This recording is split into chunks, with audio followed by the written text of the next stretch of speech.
you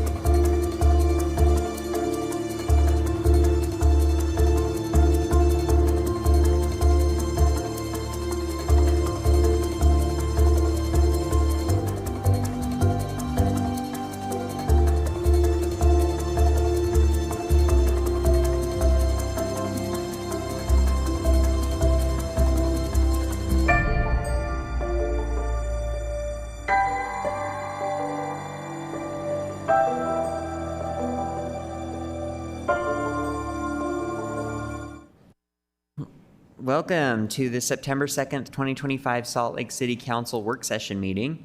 Our meetings are public and you're welcome to join us in person or by watching from the council's agenda page, Zoom, YouTube, or SLC TV. We hope you'll continue to join us in whatever manner you feel most comfortable. This is a work session meeting during which there is no public comment. Please join us tonight during our 7 p.m. formal meeting to share your comments. We, of course, welcome your feedback anytime by mail to P.O. Box 145476, Salt Lake City, Utah 84114-5476, by email at council.comments@slc.gov, or via our 24-hour phone comment line 801-535-7654. Comments we receive on agenda topics are shared with council members and posted to our website, slccouncil.com. The first item on our agenda is an update from the administration. Weston, come on down. And Nick, too. Come on. Why not? Ava is online. Okay. Thank you. Okay. Hi, Council. I think you first requested an update from Nick, so I'm going to let him start. Okay. So I was asked to give an update on the status of the MU zoning consolidation, just so that the council's aware of what's going on with that. We are on track to have everything live and ready to go the day that that becomes effective on October 8th. We have been working with a number of property owners who have requested either usually something in writing that their use is going to be allowed after that. So we've been processing those and working with those property owners. Most of those are, not surprisingly, in that 700 West, 900 West corridor that's transitioning from light manufacturing to mixed use. Probably the most significant, back when the council was considering the date for adoption, there was a city project that caused, I think, some concern about whether it was going to run into zoning issues with the consolidation. We have all of those issues settled and worked out, so there actually are no zoning issues with that project at this point under the MU zone. So we helped identify the benefits of particularly the adaptive reuse ordinance that gives, because they're reusing the Northwest Pipeline building, also known as the former public safety building. They have quite a bit of leeway on that property and with their development as a whole that includes at least one other building. So we felt like we were in a really good spot with them, and we're just waiting for them to submit their plans at this point. So on a couple of things that maybe the council isn't aware of, but we also manage a tool called Open Counter where people can look up land uses and figure out where in the city they are. So we're actually working with that service provider to make sure that that is also ready to be live and ready on October 8th. So we should be all prepared when that's ready to launch. Thank you. Great, thanks. All right, we'll go to our engagement updates. If we go to the next slide, as a reminder, we're still posting our projects on the feedback page at slc.gov/feedback. And as I mentioned last time, also soft launching on our new engagement software, which is shape.slc.gov. So invite folks to go and check that out as we roll that out and work out the bugs. And we'll be doing a more public launch on that soon. Next page. Some engineering and planning updates. The paving for 2100 South is now complete. All lanes are now open for two-way traffic. Some occasional daytime lane closures for finishing touches are expected, and the entire project is on track to wrap up on November 15th. The 1300 East project is moving quickly and has now entered the paving phase. Paving began on Sunday, August 24th at the 21st South intersection and will continue south through mid-September. Work will take place nightly from 8 p.m. to 6 a.m. The 300 North project is substantially complete with just some minor sign installation remaining.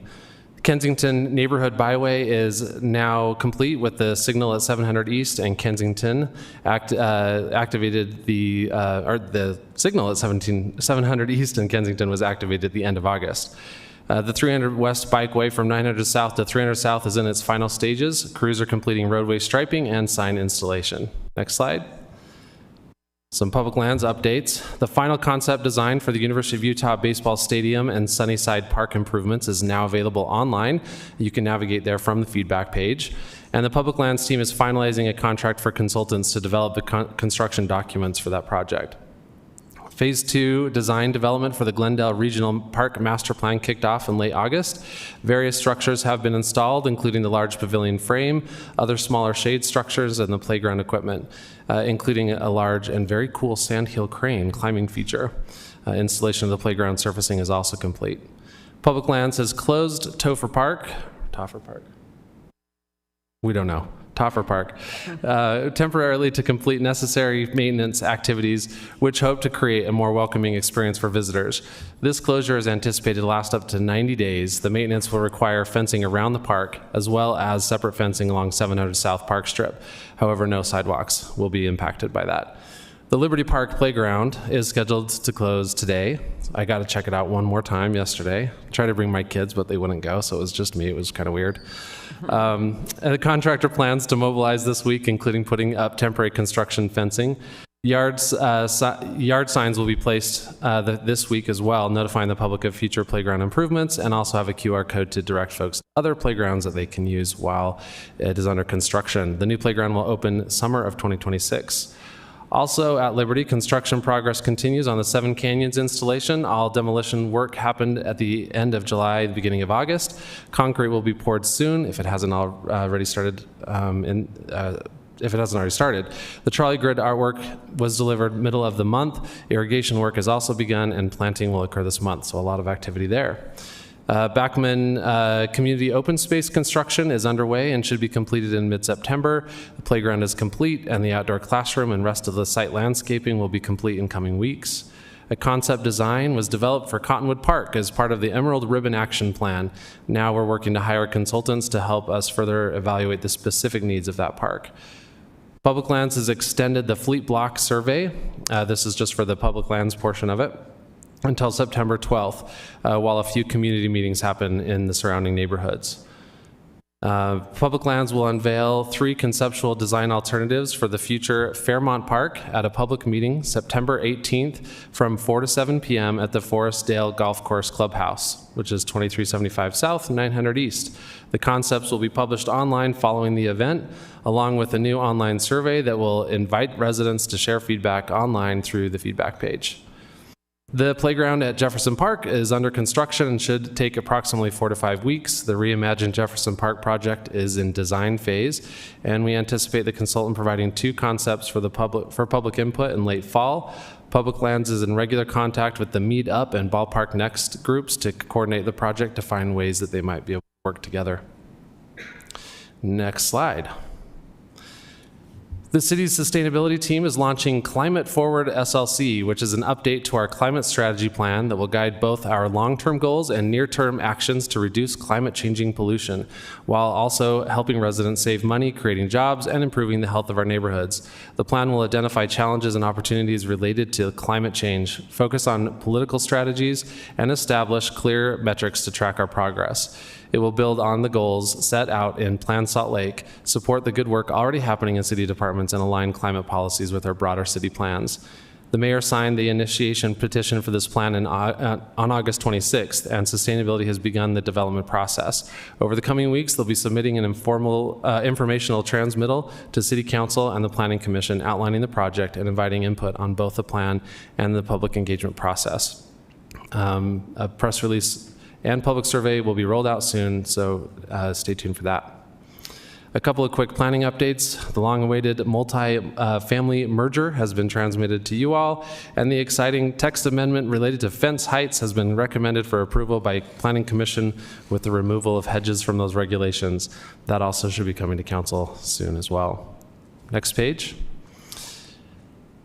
These are the community events that my team will be at, representing the mayor in the mayor's office. It is fall time in the city, so Avenue Street Fair, 9th and Night Street Fair, Groove in the Grove, all of our beloved community events. So we would love to see the residents out there chatting with my team and asking questions about the city. And next slide. Finally, this is a parking-related update. Due to some great community feedback, we are making some adjustments to the city's recently updated parking rules to better serve residents, visitors, and local businesses. We are very grateful to the council for giving the administration the flexibility to be responsive to community need.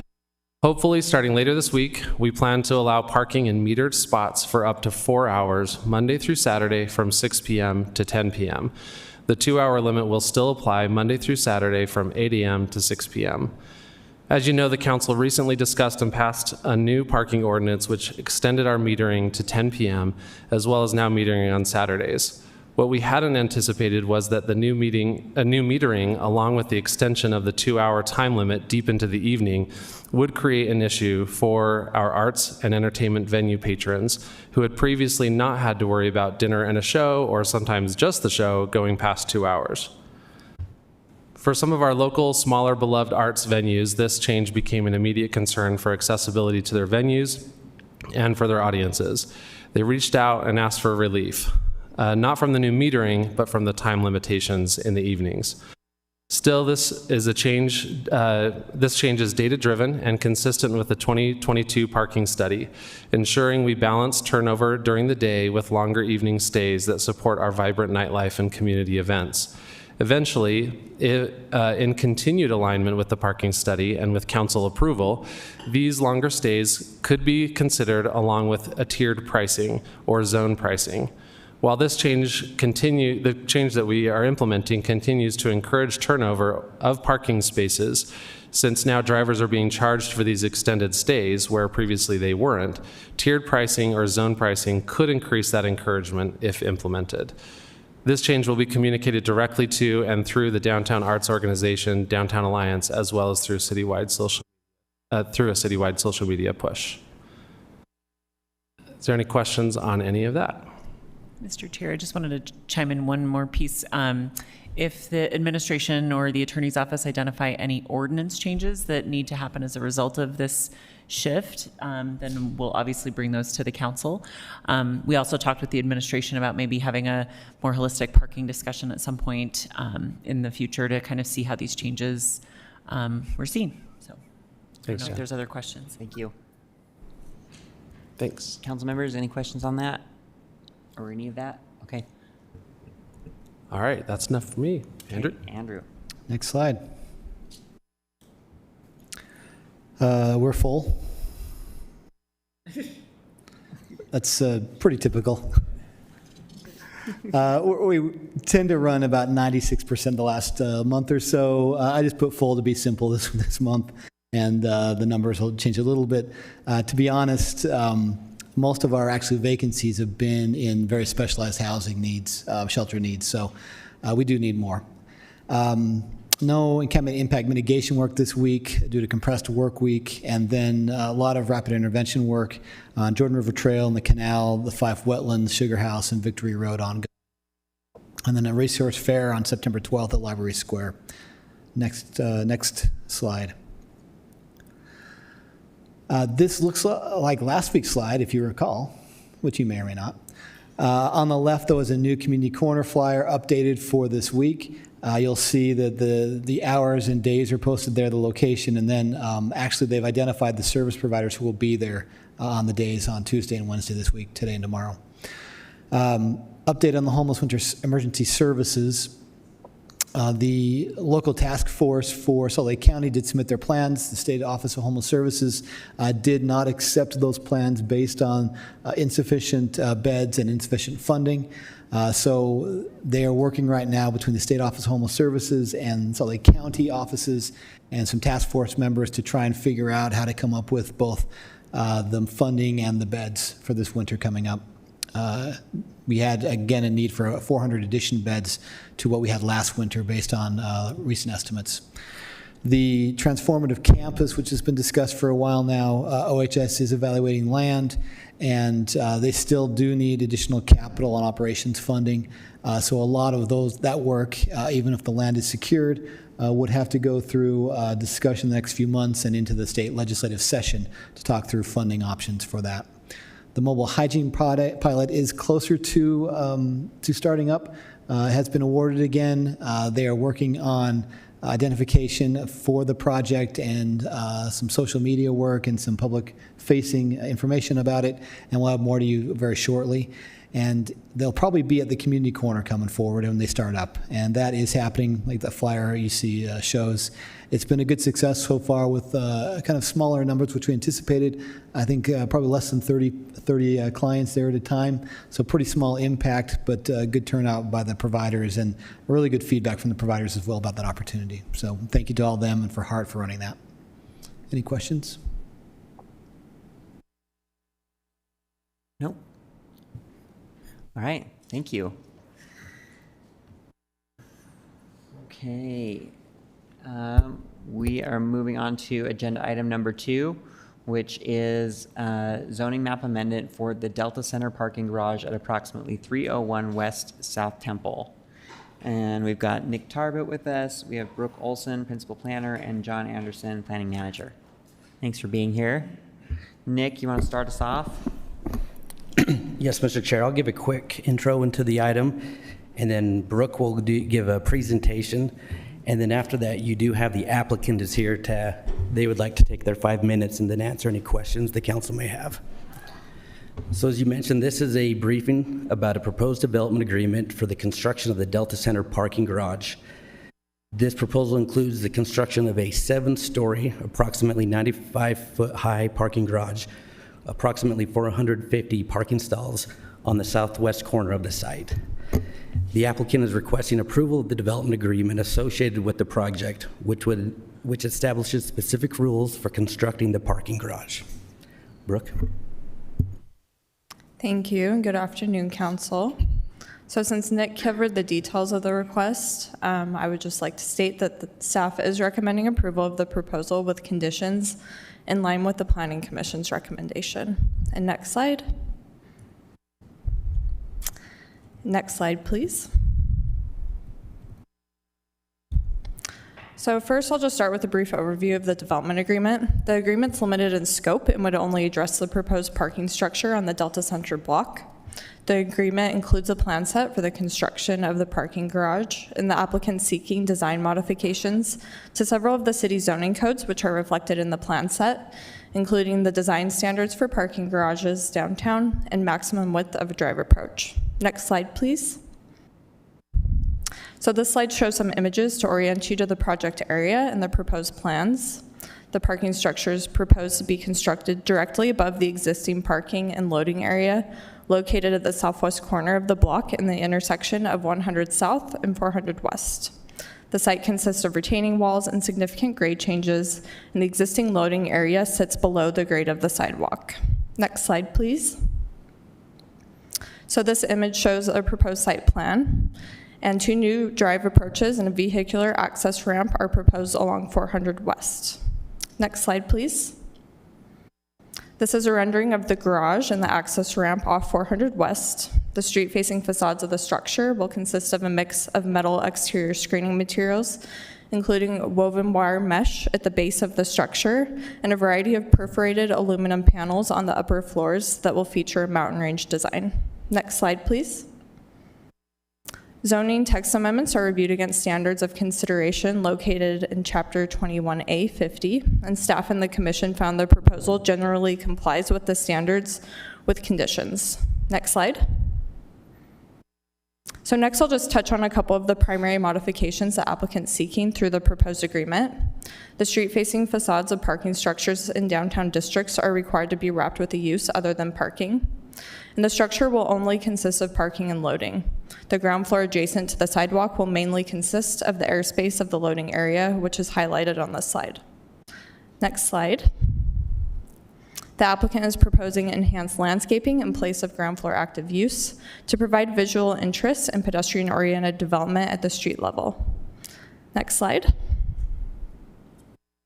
The applicant's also proposing to install an exit approach onto 400 West measuring 43 feet in width to allow 2 lanes of vehicles to exit the parking garage after events. And the Transportation Division is recommending approval of this proposal. Next slide. The Planning Commission recommended approval of the proposal with several conditions, and since the petition has been transmitted, the applicant submitted a response to each of those conditions, and that's included in the council packet. So the first is that additional visual interests be incorporated along the retaining walls at the base of the structure's street-facing facades. And the applicant indicated that they intend to incorporate this condition in a later phase of the development of the block. Second is that the applicant replace the proposed wire mesh screening material on the street-facing facades of the loading area with a material similar to or consistent with the screening materials proposed for the upper levels. And the applicant indicated that they are unable to use the same material due to safety and building code regulations and have submitted a couple alternative materials for consideration as shown on the slide. Next slide, please. So third is that substantial bike parking be provided on site in close proximity to the entrances of the building. And the applicant indicated they intend to incorporate this condition in a later phase of the development of the block as well. The fourth condition is regarding final site plan details, and that condition has been satisfied. And then last, the Planning Commission stated concerns that the proposed landscaping was not adequate and recommended a condition that the applicant work with staff to create a larger landscape buffer as possible. And the applicant is working to see if they are able to satisfy this condition and would like to continue to work with staff to maximize the landscape buffer along the property line. Next slide. And that concludes my presentation. I'm happy to take any questions, and the applicant's also in attendance to speak to you as well. Okay. Council members, any questions for staff before we hear from the applicant? Okay. I do. Oh, sorry, Councilmember Mono, go ahead. Okay, so the recommendation from staff is that we follow the planning commission's recommendation and approve this, but it didn't sound to me like any of those or most of those responses were final or were concrete enough. What is the tool that we will be using to ensure whether or not those planning commission recommendations are able to be met? So it's planning's preference that those conditions are incorporated into the plan set before the adoption of the development agreement. The applicant has indicated that they intend to meet some of those conditions in later phases of the development, but it's our preference that those are incorporated before the development agreement's adopted. I mean, just so I understand legally what we would be doing, if we're going with planning commission's recommendation, we would not vote on this until their plans are updated? Or is there a future step that we can approve this, but then require, I just don't understand how we would possibly accomplish those things and still be able to vote on. I understand we've been asked to vote on it very quickly, so that feels impossible. I just want to understand if I'm understanding, Right. if there's something I'm missing. So management can speak to this as well, but the development agreement does also allow for some modifications to the plan set. So things such as like landscaping or bike parking could be incorporated into the plan set through the building permit process as a minor modification that can be administrated, that could be approved administratively by staff. But we would, as a council, need to say we will approve this, but it must include the landscaping and the different material for metal mesh, or whichever ones of these 5 things that we as a council agree on, right? We have to decide that now. That's not something we. Yeah, that's correct. Okay. And I think if you had thoughts either way about whether or not you felt that strongly enough that they needed to be included in this plan set or in future phases of the development, that could also be part of your motion in the development agreement. So, or sorry, in adopting the development agreement. But So if you were we okay were with the- okay with it being in future phases of the development, that's just a hope and a wish, right? There's nothing concrete about anything we can do right now. If the responses will probably address that later, right? Okay, just so I understand. Yeah, legally, I think that the things that are being asked by the Planning Commission are not unreasonable. I'm sure that there are some that technically can and some that technically cannot be resolved. But I guess my question, maybe it's for the applicant, would be if they could expound a little bit more on which ones they can be more concrete on.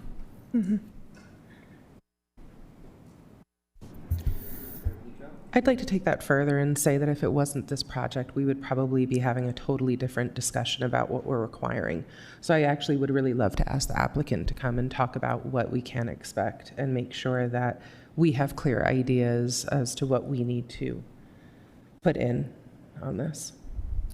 Okay, Councilmember Lopez Chavez, did you want to ask your question now, or is your question for the applicant? I can wait. I wanted to ask staff, just really quick, I wanted to better understand today in regard to including it in the development agreement or waiting for a future planning amendment. Legally, what that does to the applicant in terms of, in terms of making those amendments at a future time. I guess I just want to better understand if the development agreement ensures that those amendments will be held liable or held to that agreement. I think, if I could just, Mr. Chair, if that's okay, I think what planning staff meant by amendments were very minor modifications. I think if the council is interested in substantial changes to the development agreement or anything that would be like structural or going to need to be planned, we would need to have that in the development agreement now, because I think once it's executed, we couldn't then amend the development agreement on those substantial items. Yeah, thanks. I'd love to hear how the applicant is going to rectify or, better meet the proposals and comments from Planning Commission. Okay. All right. Do we want to have someone representing the applicant come on up? Thanks.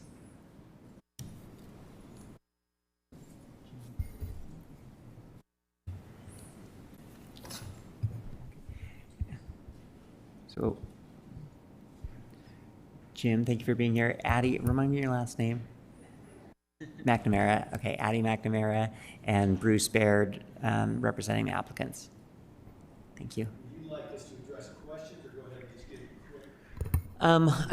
quick? You get 5 minutes to present, and then there's questions after that. So people usually present first and then questions. Okay. I'll go quickly, and I would normally just speak to you, but Okay. 5 minutes, I'm going to read it, so I'm sure. That's wise. Council members, Mayor Evan Hall, thank you for the opportunity to meet. My name is Chair, we can't. Not on? There we go. Thank you. Okay.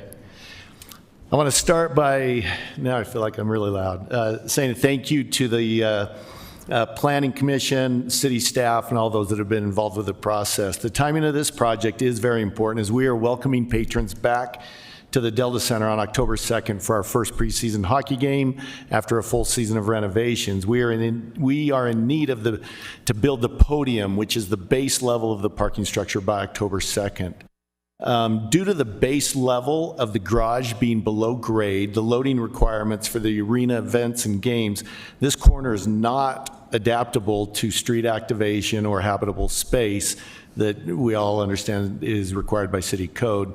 As we looked at the arena demands and the growth in the area over the next several years, we saw a need for parking that solely helps our arena game and event nights. 100% of our current parking options are owned by other entities, and we contract with them on a night-by-night basis. With the sale of the west block of the Salt Palace and uncertain future of the Park Place, which is our largest parking lot, we need to create our own parking. The demand for parking during events already exceeds current available parking as well as public transportation capacity.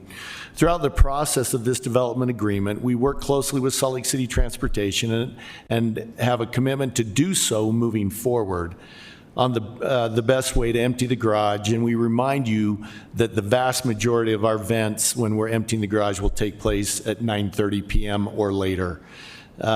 We also work closely with Salt Lake City PD to ensure the safety of all those involved. After receiving a positive recommendation from the Planning Commission, we've been working with the planning staff in the city to address the conditional recommendations. As some of these have already been mentioned, additional visual interests incorporated along the retaining walls.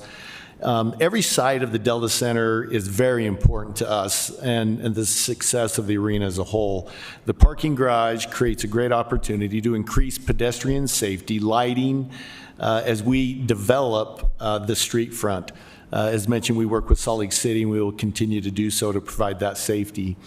We are also interested in creating, as a part of our construction master plan, ways to address, all safety issues, whether that means various activations, landscaping, more lighting, et cetera. The second one replaced the proposed, woven wire mesh. Due to safety and code regulations, the facade materials in that area have to be more open to allow ventilation. If the ratio of solids to voids in this area was significantly modified to match the materials on the facade, that would require more air handling, which would result in higher energy use, higher costs, and also create a noise issue in that area. So by having the wire mesh, it's a much safer ventilation.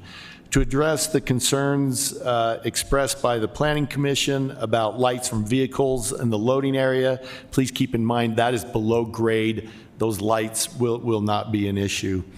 Our mechanical engineers have approved the potential of different materials for the wire mesh, and we can discuss those. They are in Exhibit B in the MDA. As far as bicycle parking, we already have bicycle parking on the plaza and are committed to do more, to add more bicycle parking. And we have provided Salt Lake City with the most up-to-date plan set, and will continue to update with responses as we go through the permit process. I'm just trying to go fast. Landscaping, we're very committed to increase the landscaping.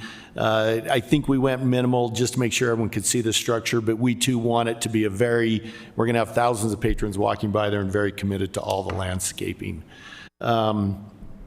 We have other public comments that we can address, but why don't we just stop right there and open it up for any questions? Before we do that, let me make a quick suggestion in response to Councilmember Mano and Councilmember Puig's suggestions about how do you do, because we really are time critical. What I would suggest that you do in your motion tonight, hopefully to approve, is to require that these issues be addressed pursuant to before a certificate of occupancy for the parking garage is issued.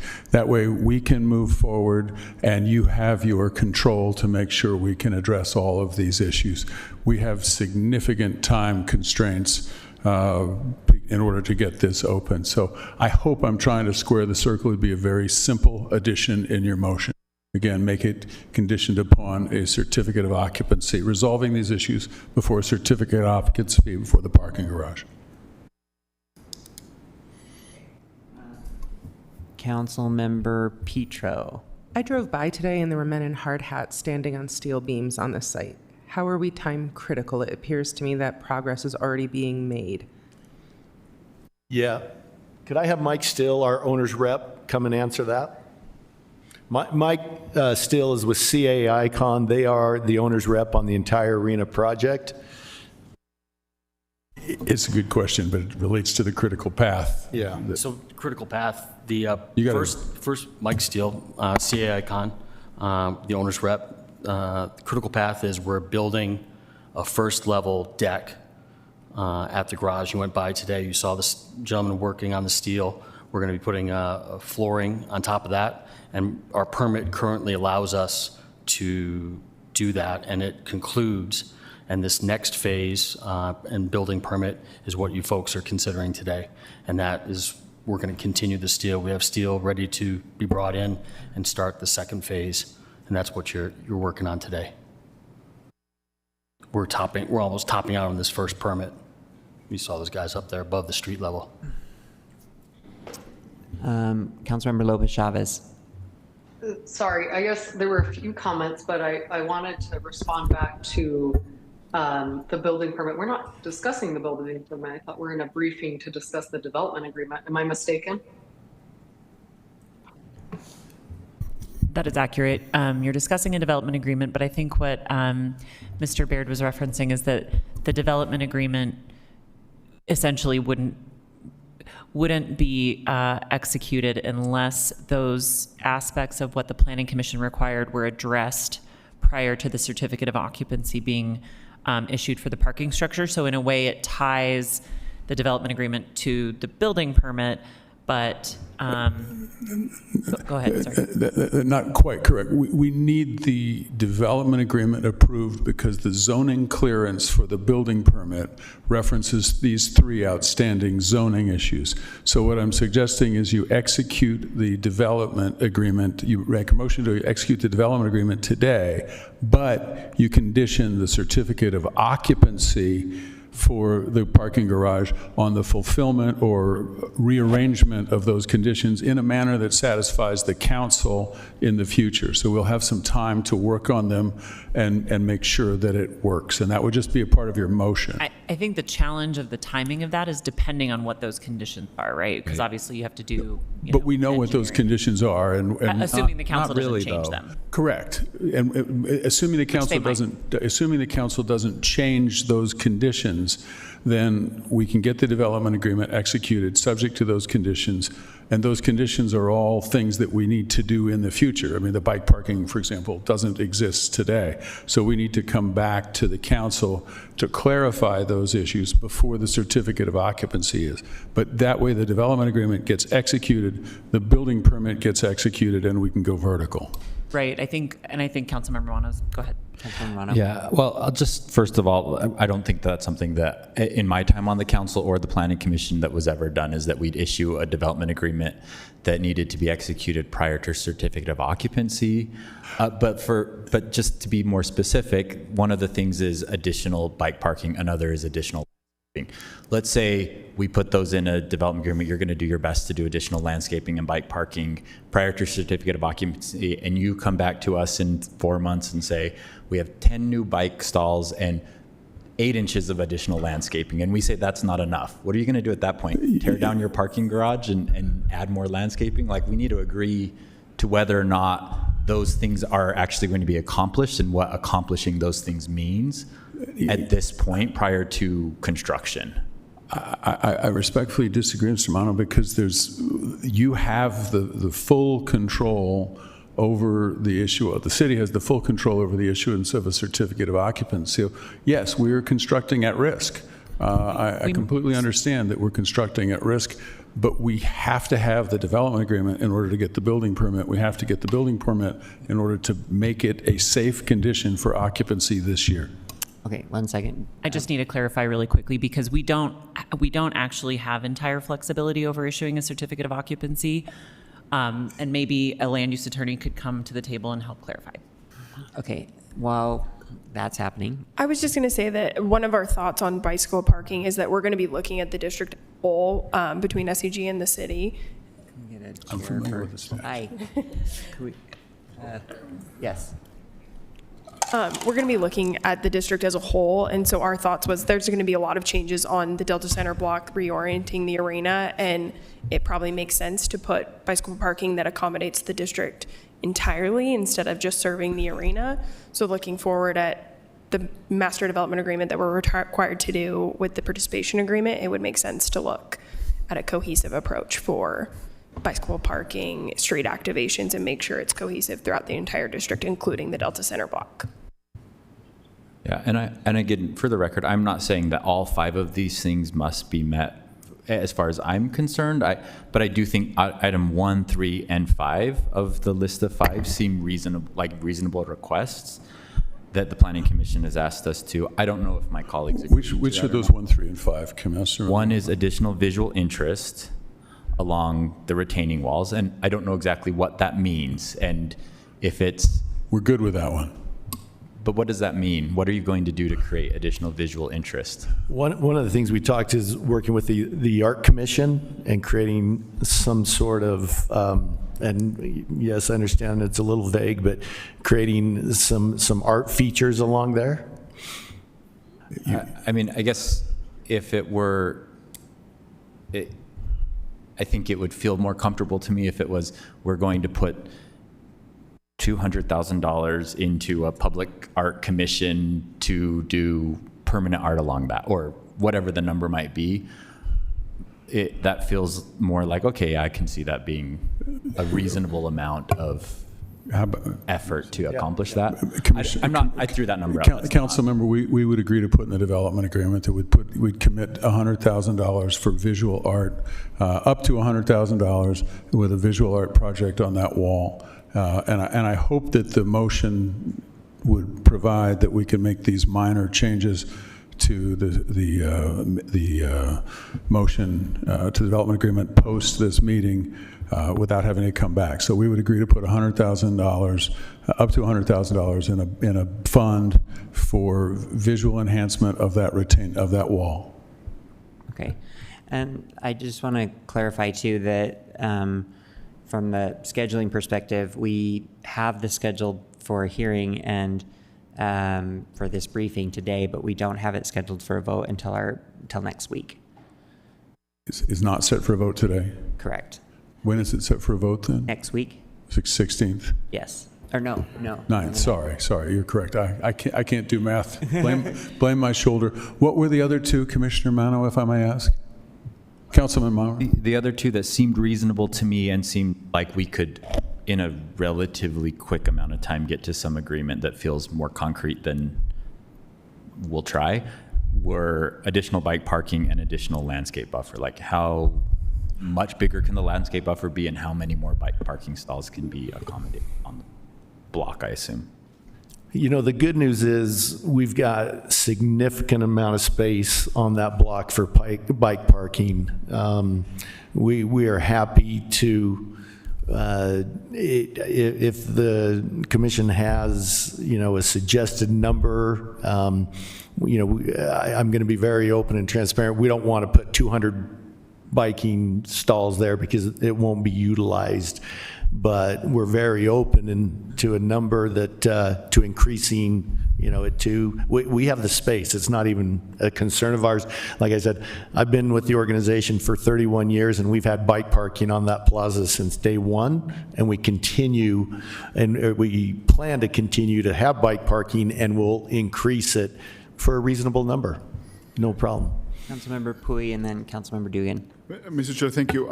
Ultimately, the recommendation in front of us, and I think that maybe a few of us feel this way, that it's a bit loose and we need some clarity on the definitions. Visual interest to me seems like, you could meet that threshold with a range of options, and you could say all of these ones meet visual interest. What we are looking for maybe as a definition of what we mean, so there is no misconception when we are potentially at the end of the line and saying, we met that requirement, and we say, well, I don't know if that meets our requirement because we have a disagreement of what visual interest means. Close proximity on the bike parking, I think definition of what close proximity means and all of these things, I think we can get to the bottom of what this recommendation is if we add a little more definitions, larger landscape buffer. This seems a little too loose to me, and I feel like we can work on those definitions and we can get to the bottom of it. So, myself and maybe some of my colleagues here feel a little more comfortable moving ahead with this. Councilmember Dugan. Thank you very much, and I appreciate Councilman Pui's comments because I kind of wanted to echo the same thing on the biking parking side. So let me be a little clear. Yes, you have biking spots around the campus or the center, beautiful.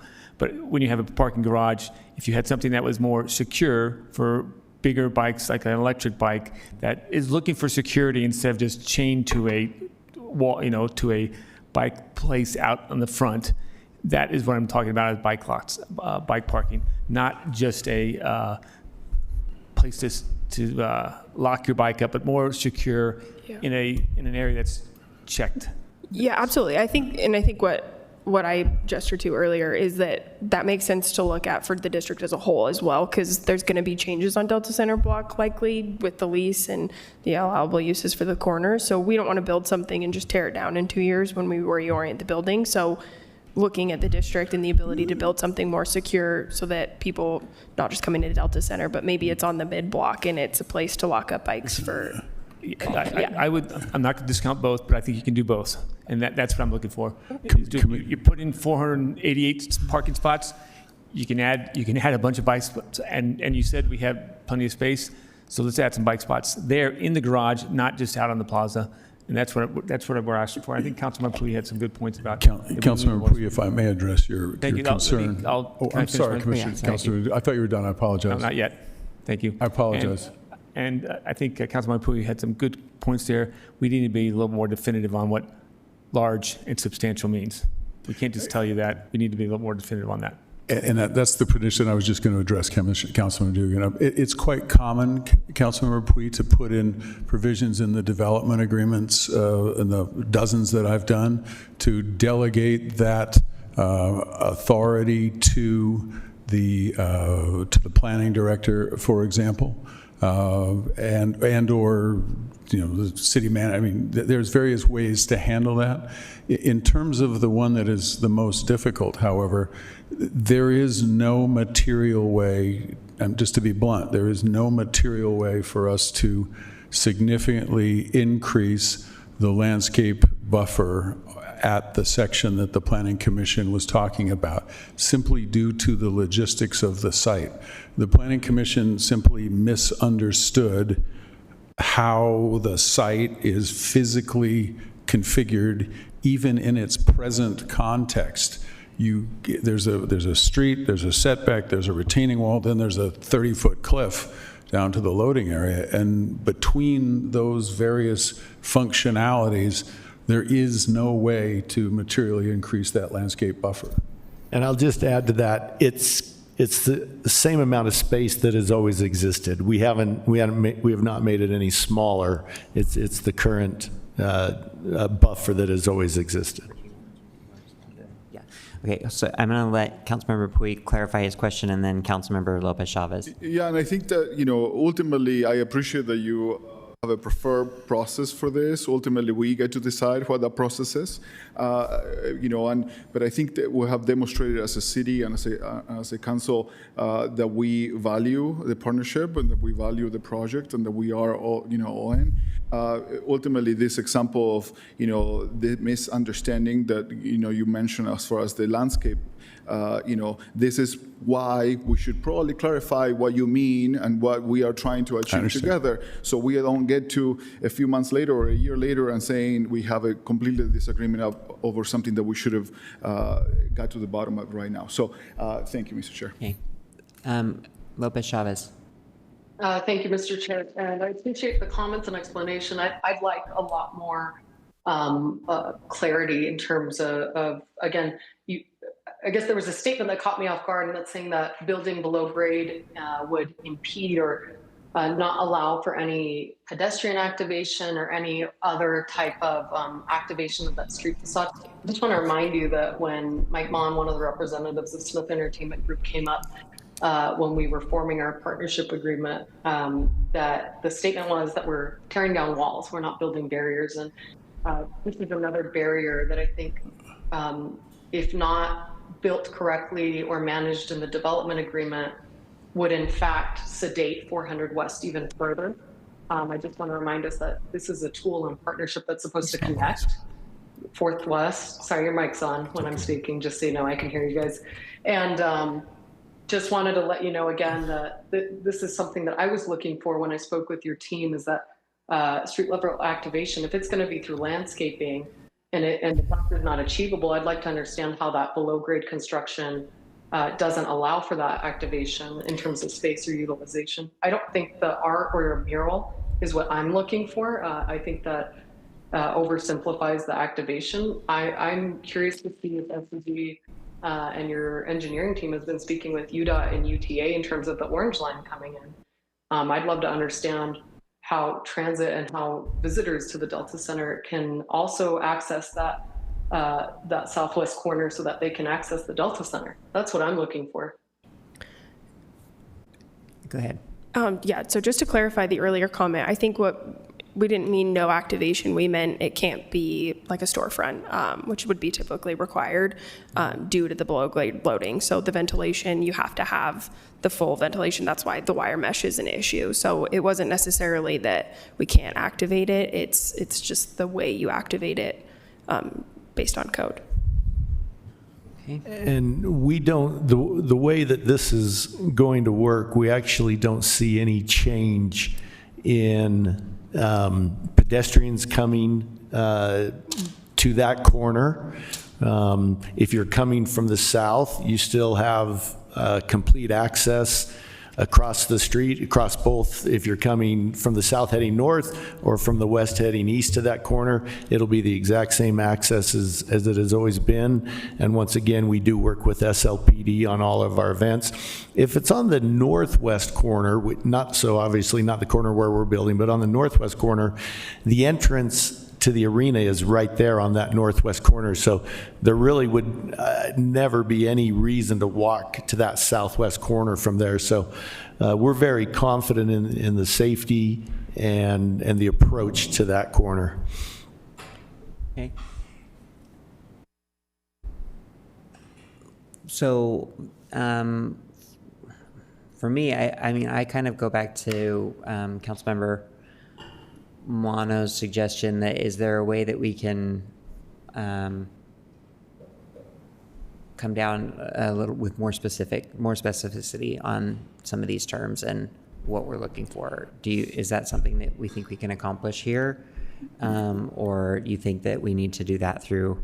We can add some specificity, I believe, Chairman Wharton. I believe we can do that to address the concerns of Councilmember Puya and Councilmember Dugan. I believe we can, in the next week to 10 days, we can work with the city to provide details of this activation, the art, the timing of the bikes, how to address the mesh. I believe we can do that in the next 10 days.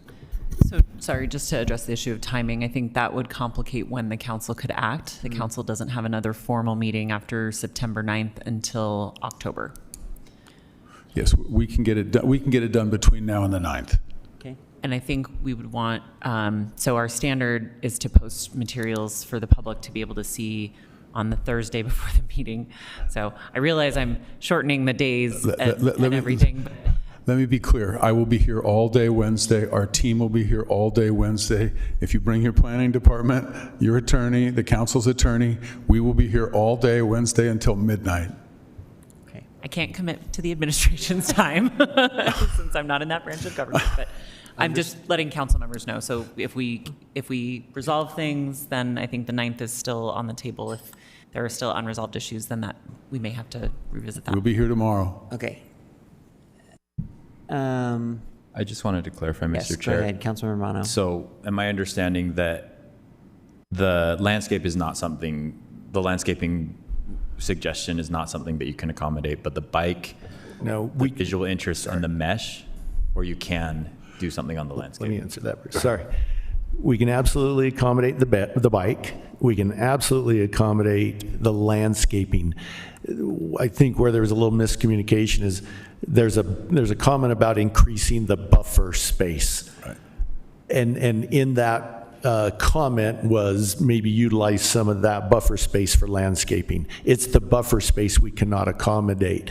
The landscaping, and I guess the main photo's not up, the landscaping we can absolutely accommodate. We have no concerns there. The mesh is also something that cannot be changed according to basically building and safety codes.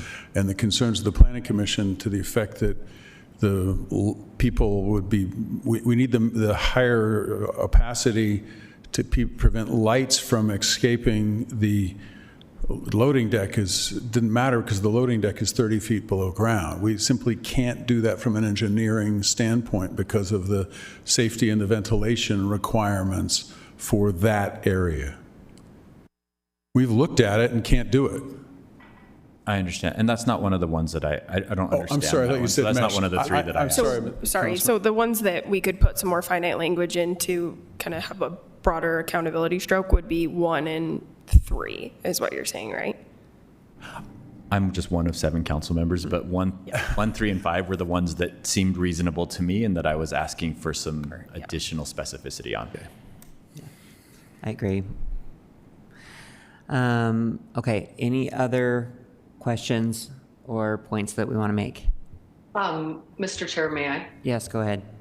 Thank you. I just want to reiterate again that art is not visual activation that I'm looking for. I think it's important in all of the district, and the city has significantly pushed and researched and had many meetings on how we can deploy resources to this district and citywide. But that being said, I really am looking for, again, the type of street level activity and activation that's not a retail front, but looking at the specificities inherently, even if the wire mesh is not flat and there's design and aptitude there.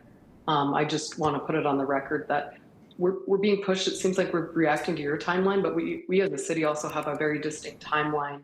And that's to make sure that this public investment is fruitful and beneficial to this district and to the city. And this is something that's very important to the residents of downtown. And as we see an increase of housing and a doubling of our population, in particular in the downtown, it's really important to me that 400 West be activated. It's in close proximity to Pioneer Park, the future home of the farmers market. It's in close proximity, again, to the Gateway, which is an economic center in itself that's transforming as well.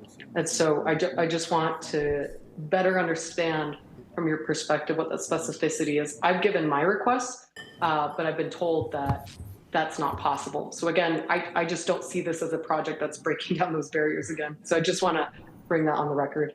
Mr. Chair, quickly, just to clarify this point, because what you're saying as the applicant is you could not do any space that is for retail or an office or anything in there because there is a pit under it. That's one of the, several reasons. That's one of them. I'm sorry. One second.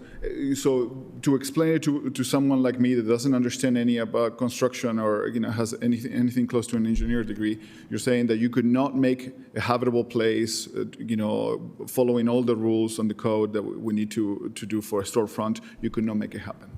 So, for example, when we have a major concert, major concerts will bring in excess of 25, 30 semi-trucks that throughout the night and throughout the day will be loading in and out of there to load a show in, to load a show out.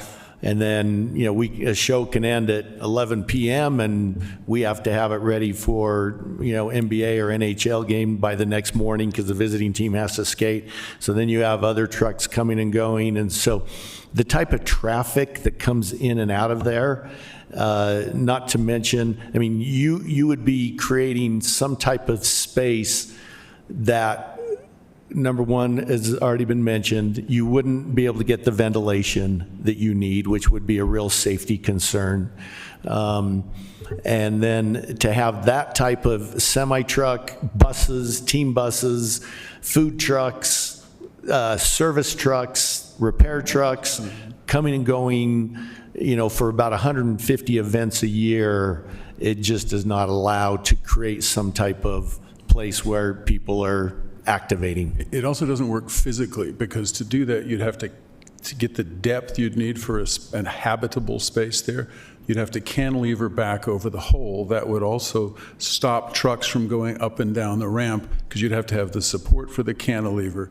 You'd have to change the plumbing, you'd have to change the ventilation, you'd have to do all of those things to make that a habitable space at street level. We actually looked at that, Councilmember Puig, to see whether it could work, specifically asked our architects and engineers, and they said it's essentially impractical because of the simple layout of the property. We tried. That answered my question. Thank you. Anything else? Okay. Thank you very much. Appreciate the explanations. Thank you. And thank you. All right. Let's move to agenda item number 3. Partial street vacation at approximately 1101 West, 400 South.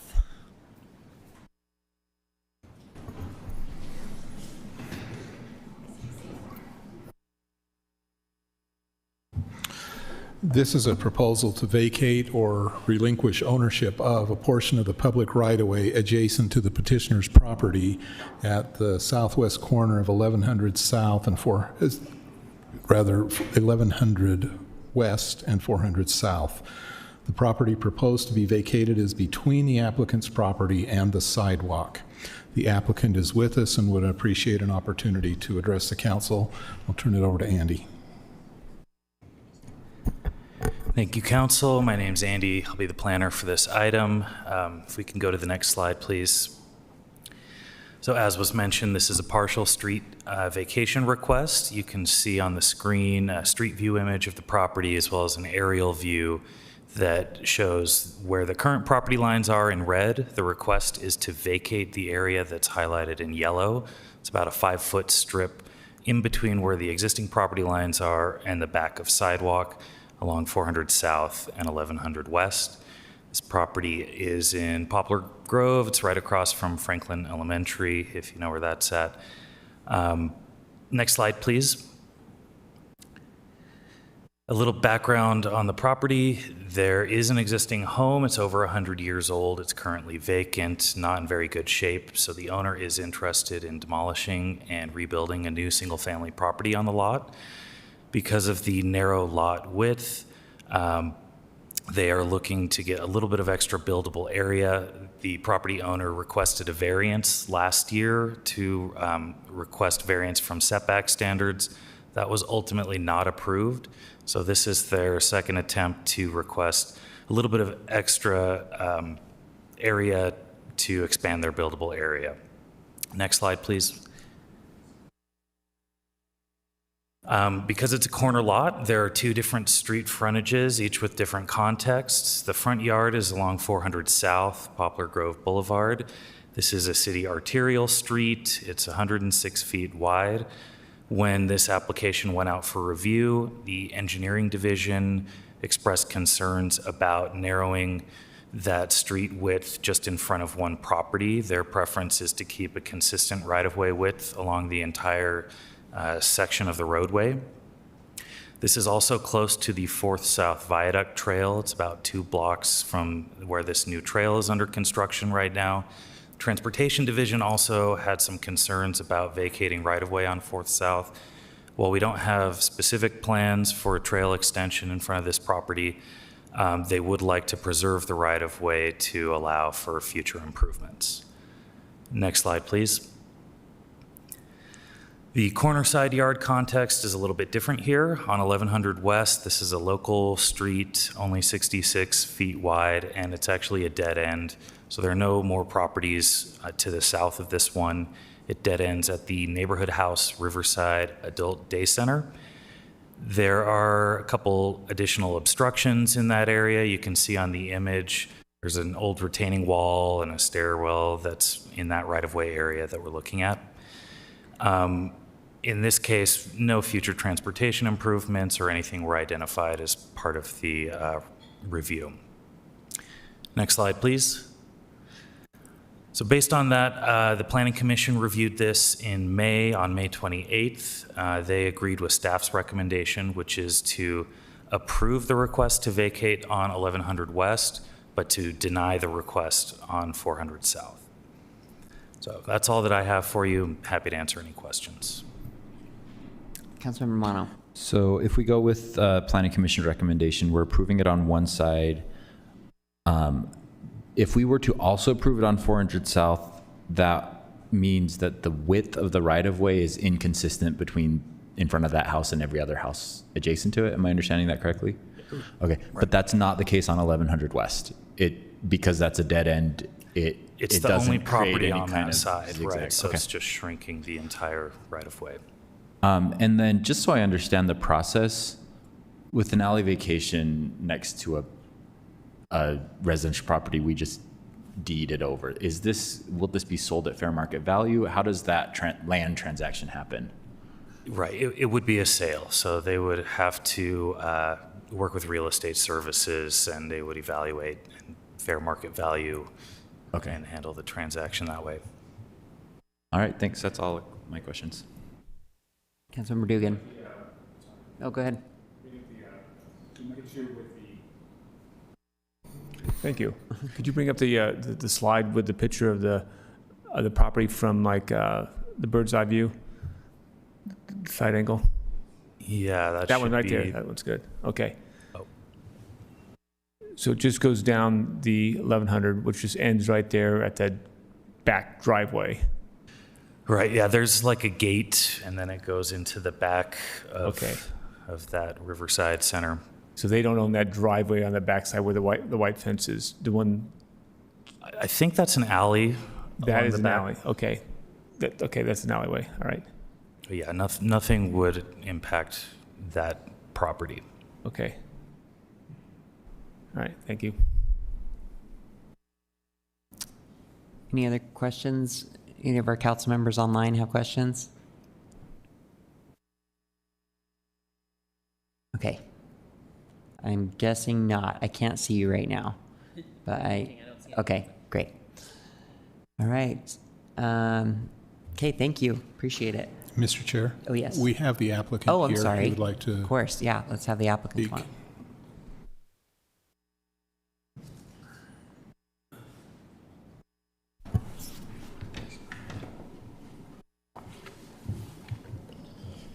Thank you, Council, for the chance to address you. Okay. My name is Eric Sansom. I'm the property owner with Jason Seaton here. I'd first like to take the opportunity to thank Andy for helping us through this process. It's been almost 2 years process trying to build a new home here, so it's been great to have his help. The purpose of attempting the acquisition of this city property is to bring the current home that was built in 1906 into compliance with modern front and side yard setbacks. This would allow us to keep the current footprint of the home intact and not be required to diminish the width of the house by 3 feet, which is what the city would require us if we are unable to acquire this property. Currently, the code requires that our side yard setback be 10 feet from our property line and our front yard setback be 14 feet from the property line. Our current side yard setback is 7 feet and our front yard setback is 10 feet, thus requiring us in a new build situation to diminish the width of our structure by 3 feet and move the footprint of the home rearward 4 feet, causing us to be misaligned with the neighboring houses. The solution we've received repeatedly from city officials on all levels is to remodel the home, and the setbacks will become irrelevant. Being in the residential remodel business as a career for myself, this can be a viable option in many cases. Unfortunately, our situation, in my professional opinion, I believe it will not work for the following reasons. First being that because of the age of the structure, the foundation was built from stone and not concrete and is in considerable disrepair, causing the northwest corner to be sunken considerably.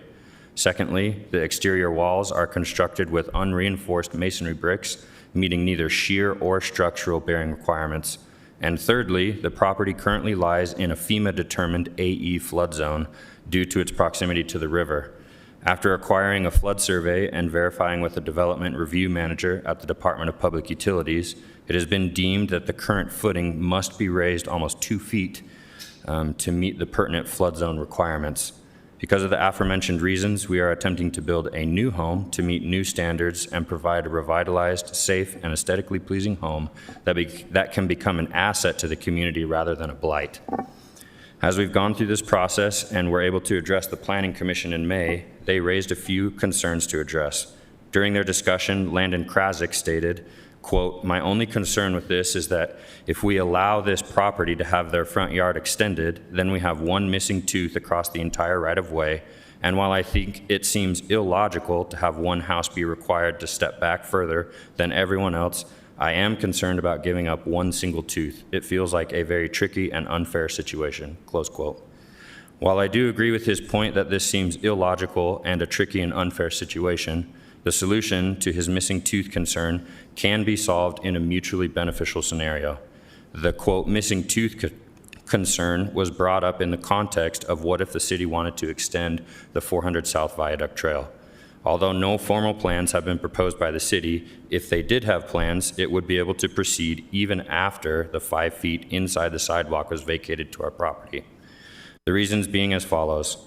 The sidewalk on 400 South is 4 feet wide, next to a park strip of 6 feet, then 11 feet of parking space and 6 feet of bike lane before the first vehicle lane starts, totaling 27 feet, not including the 5 feet of land that we are requesting. If the city decided to widen the sidewalk to match the current proposal for the viaduct trail, they would only need a total of 12 feet of space, leaving a remaining 15 feet before the first traffic lane started.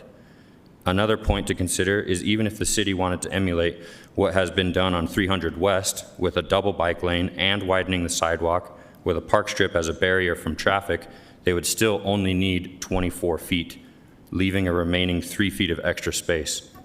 To be clear, I would fully support either option from the city and myself, and I feel like the city and myself can win in either scenario because none of those dimensions include the 5 feet of space that we're requesting to vacate.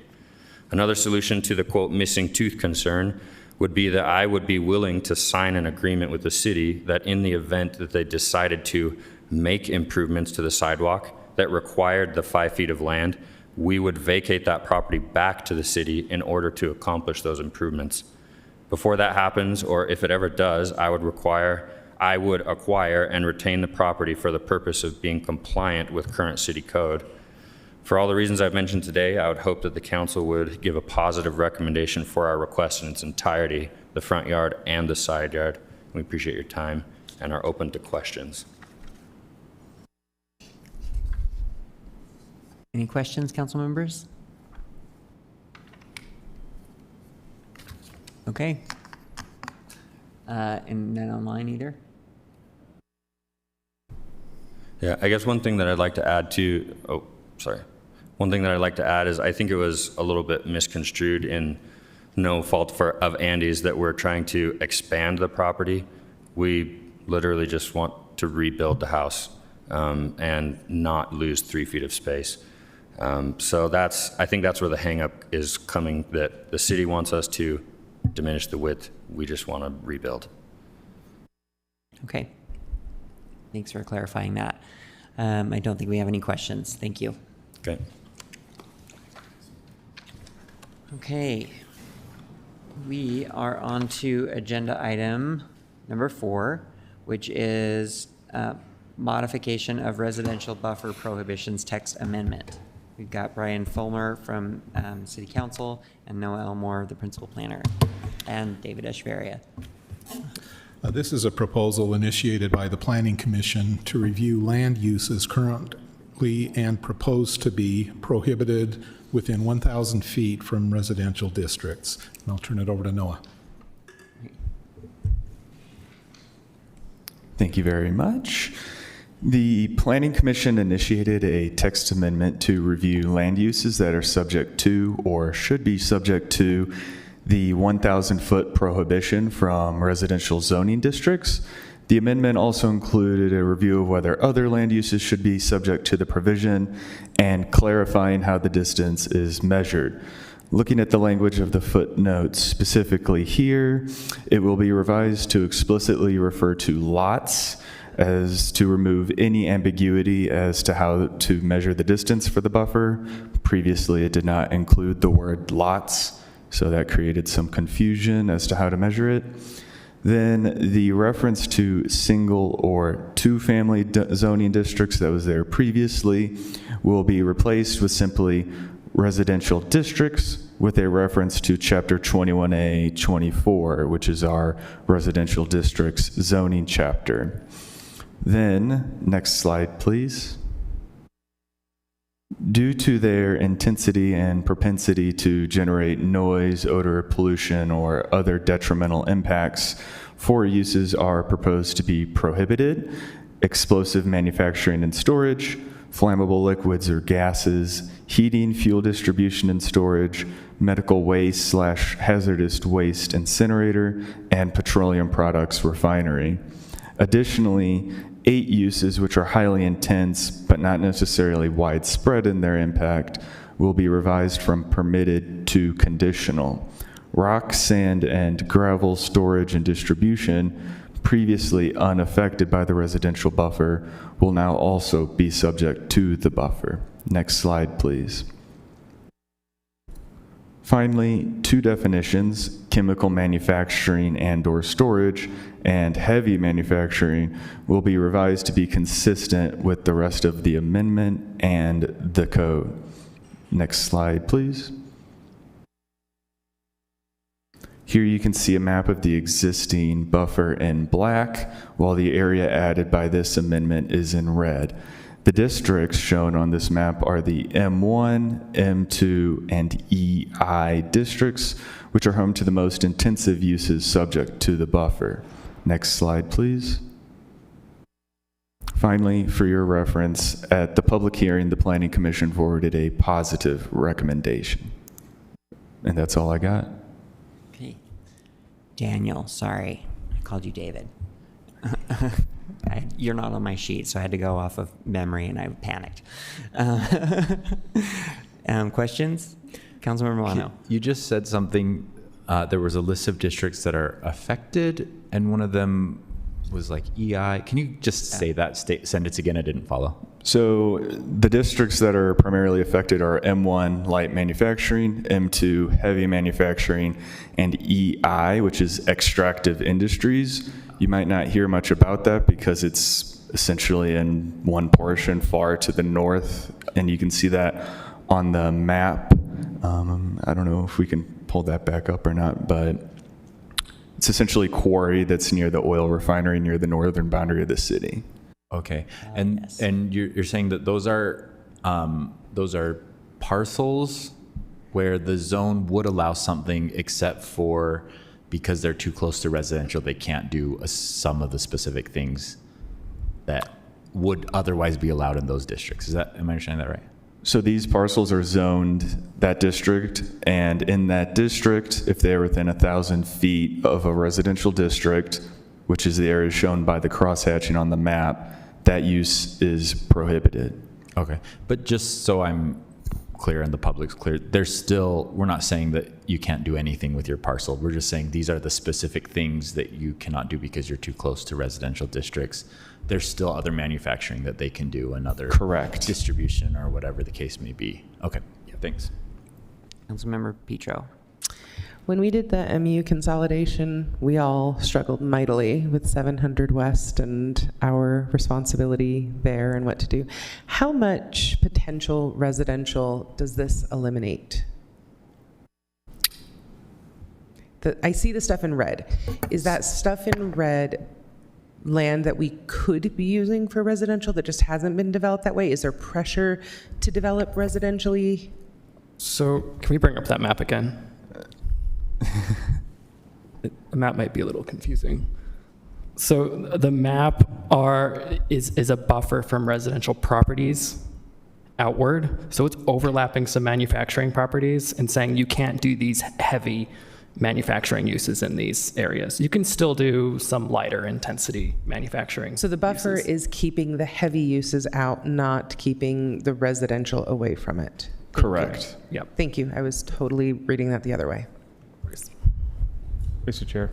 Yes, Councilmember Dugan.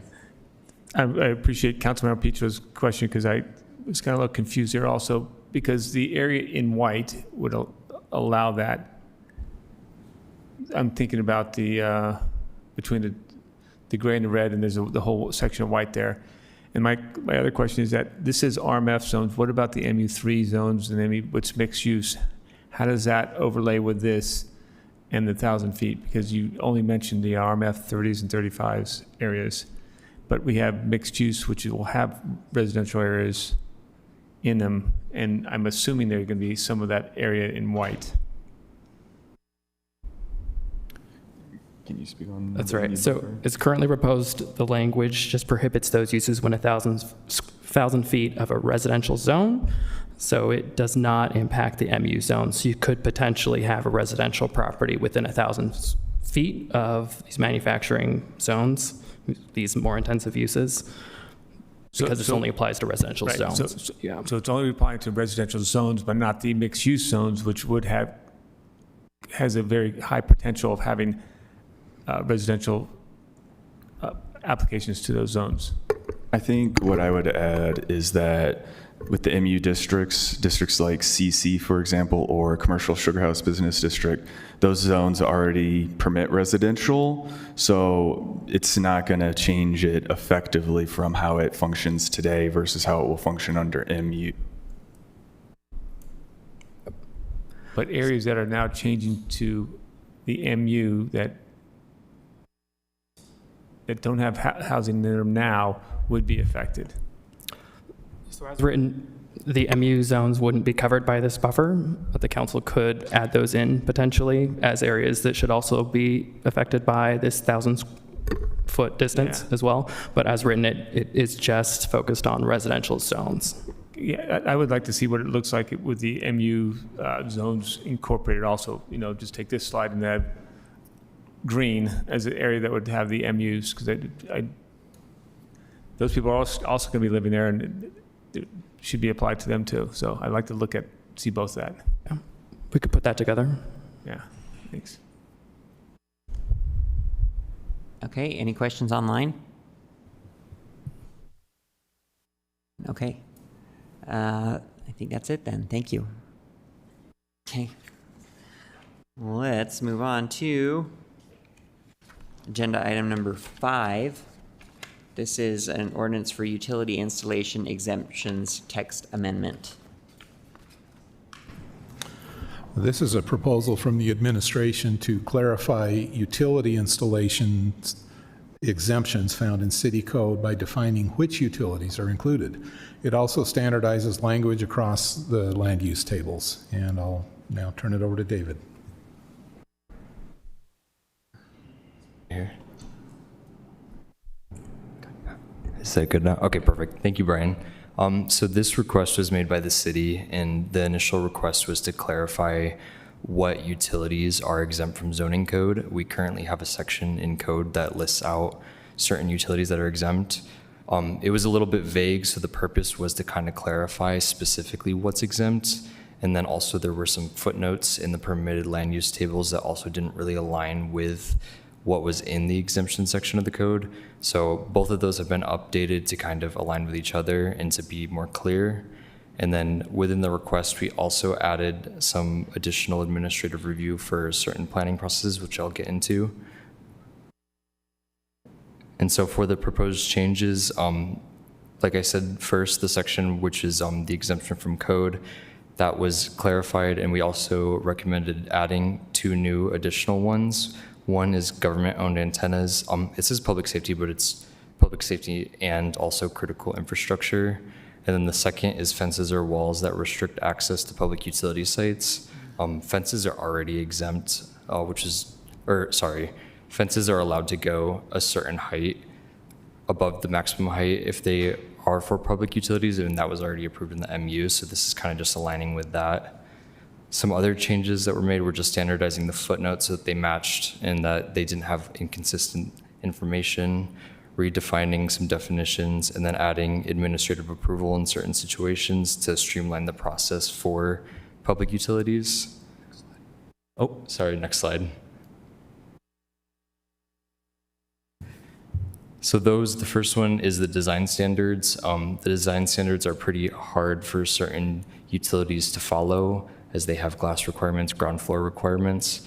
Certain things like a substation wouldn't really meet these standards. So we added a provision to exempt essential public utilities from them, just so that it's easier and so that the process can go quicker for public utilities. Another one is planned developments. We added administrative review, and it allows for limited modifications to the dimensional rules.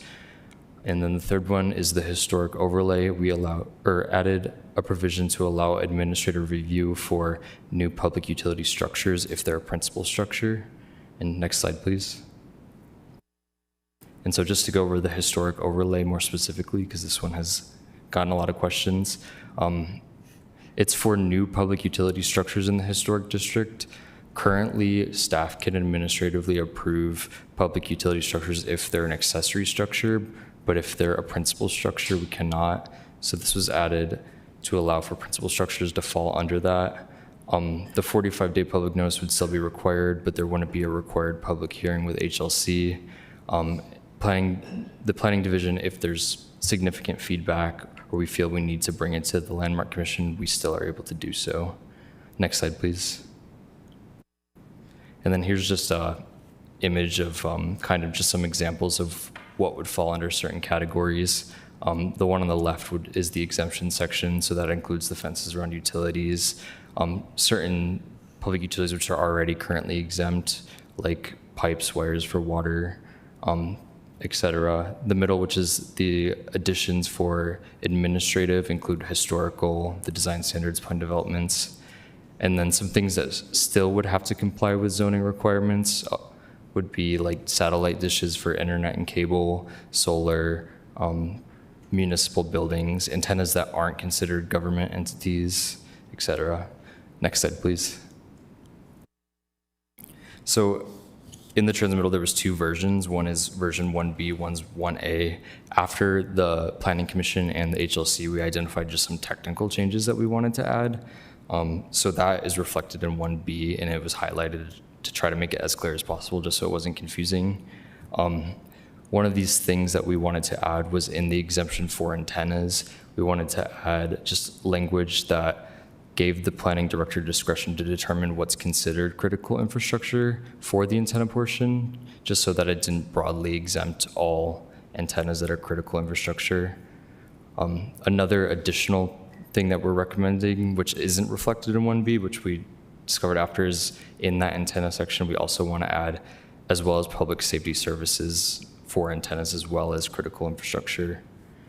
And then final additional technical detail that is mentioned is the eco-industrial buffer area. That currently doesn't allow antennas in the overlay. So in the footnotes, it was just reiterated that antennas aren't allowed even if they're exempt from code, just so that we don't have antennas allowed in the eco-industrial buffer area. Next slide, please. And that's anything. If you guys have any questions, feel free to let me know.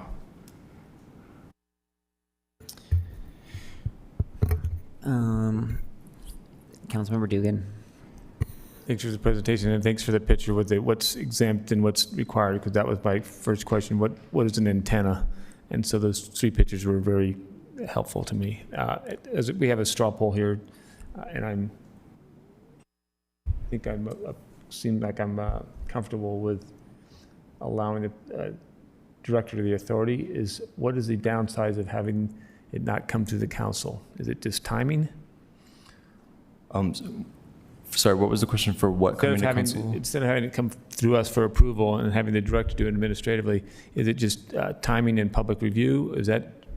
Yeah, so it was just to streamline the process, and it's very specific instances where it would apply. So the historic overlay is one of them, the plan development and design standards. They would typically go to Planning Commission, and there's already certain types of structures and buildings that go administratively rather than to Planning Commission. So this was just adding public utilities as something so that we can streamline the process, just because public utilities have a hard time meeting certain design standards, like glass standards. They have weird dimensional things that just don't match what's intended to be for a building.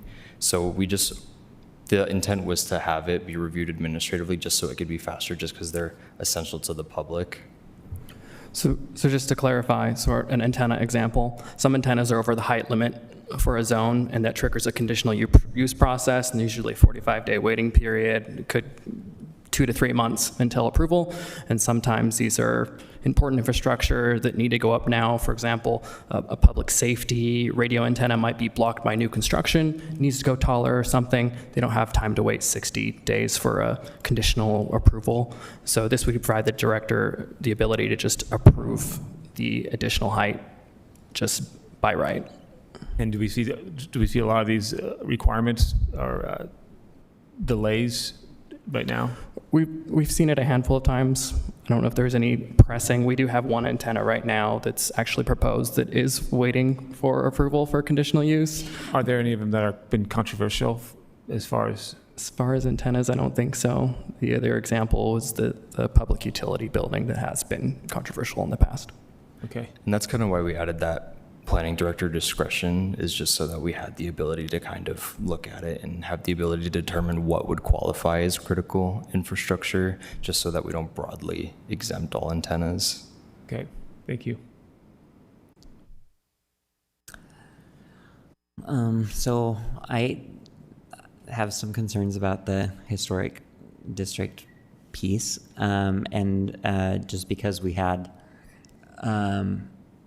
an issue about 5 or 6 years ago now, a little pump house in a very special spot that caused a really big problem. And I feel like the process that required the public to have input made a huge difference and resulted in a much better product. And I think the process was good. So can you tell me how would that, it feels like this would make that entire process elective. Yeah, I mean, I can't speak on the pump house specifically just because I wasn't a part of that, but if there were a case where there was a new public utility structure, which is pretty rare, honestly, we would kind of look at it. And I think in the case of the pump house, if that were to come again, we still would take it to HLC considering the feedback that I got. But it would be more so for non-controversial items, things that didn't have a lot of feedback, that could just be reviewed administratively so that the timeline could be faster for them. And just to clarify on that, there would be a public notice required, even if there was administrative approval. So we'd send out notices and get that feedback from residents before moving forward with whichever path. But it wouldn't go to historic landmarks. Instead, it would, like the planning director would just make the decision whether it goes to historic landmarks or not. We'd have the ability to move it to historic landmarks. If there was particular controversy, it wasn't meeting a standard potentially, we could still bump it to HLC. Right, and I guess the concern is that like at the beginning of that process, public utilities, I don't think realized that it would be controversial, or if they did, they underestimated it, and the reason I'm raising this is not because like I feel like every pump house needs to go through that process, or should they? But it's kind of one of those things that it doesn't seem, it's not an issue until suddenly it is. And I feel like that could happen in anybody's district with any particular project, that suddenly, you know, this was supposed to be a very small thing, just a little pump house, and it ended up being a really big thing. But I really do believe that the process is what in the end, like turned a very negative experience and bad situation into a success story for the city. And so I don't want to sidestep a good public process that is going to deliver that result for other districts as well. So, and then it also says that that overlay districts like historic districts won't be subject to different standards than other areas of the city. And so how will we know, I mean, how will the planning director determine like whether something's going to be controversial or not? So we're still doing that noticing. So we're still getting that public input. And I'm not sure what that specific line, maybe that was from the staff report in generality, but we're still looking at HLC standards for those projects. It's just possible that we may approve it administratively.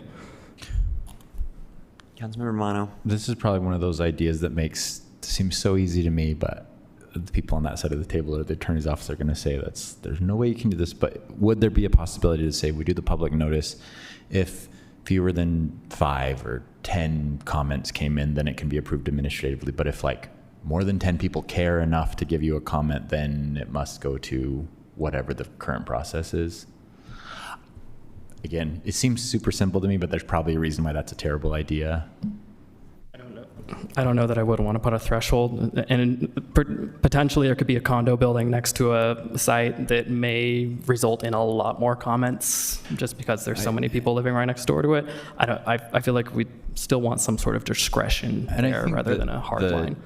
The reason for that would just be like, if there are a certain number of constituents that do care, let's allow them, you know, like for the pump house in Chris's district, let's allow this process to go through.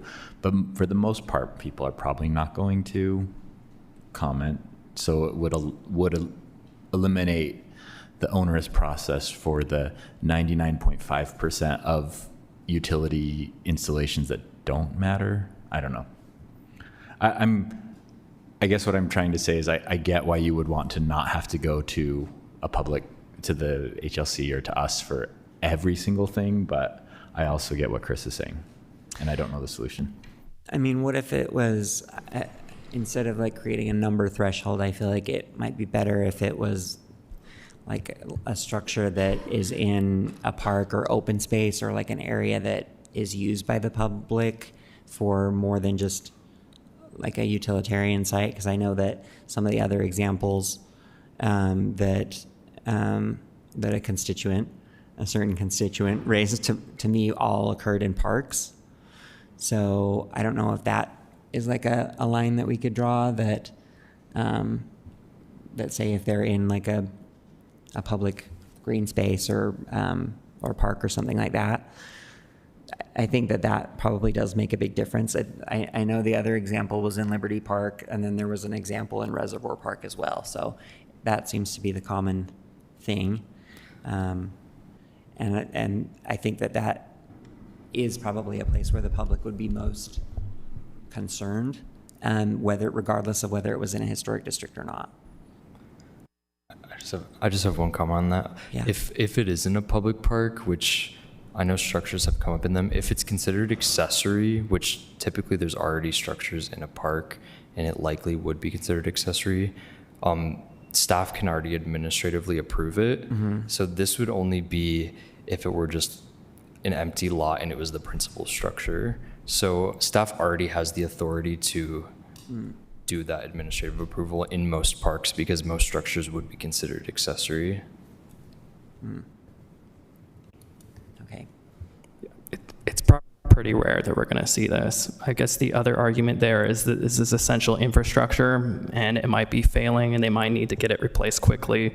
And so an HLC process could drag things on when it needs to be replaced fairly fast. Not an ideal situation, but it's possible. That's true. Although, going back to the pump house, I think had we followed a process at the beginning, it would have been done by the time, the project would have been done by the time we finished the process we had to go back and do, because we tried not to do it the first time. I think we learned some lessons. Yeah. I know. I just don't want to lose those lessons with this. So I probably still have questions, but I can ask for like a small group meeting on this. Do any other council members have questions? Thank you. Great. Thank you. Thanks. Appreciate it. Thank you. Oh, could we potentially do one straw poll if there was support for moving forward at least with ordinance B with the changes that we threw in there? Adding the language to the city code specifying antennas are not allowed in the Echo Industrial ones? Is that the one you're talking about? Yes, so add the slide. I'm looking at the wrong screen. The second straw poll and the Yeah. Is that the one you want? Second straw poll? Yeah. So I move for that we add the language to the city code specifying antennas are not allowed in the Echo Industrial buffer areas in the northwest quadrant overlay. Is that the one you're talking about, Daniel? Yes, and then the additional language out the public safety services as well, just so we know what ordinance to work through as we're discussing. Council member. Quick clarification on the straw poll. It's go the ahead. second bullet point in our staff report. I'm looking at I was looking at the underneath potential straw polls. I'm supportive, and I'm looking for a straw poll to support adding the language of the city code specifying antennas are not allowed in the eco-industrial buffer areas in the northwest quadrant overlay. And second, including in the draft ordinance to public safety purposes in the language, but we're still going to have small group meetings on that portion of it. Yeah, this would just be if you're comfortable with these two bullets on the screen, which I'm hoping we could pull up on PowerPoint for the final slide. Just these two items. Yes. So the last two items, public safety services, and then the eco-industrial buffer area. Yes. Yeah. I am okay with those.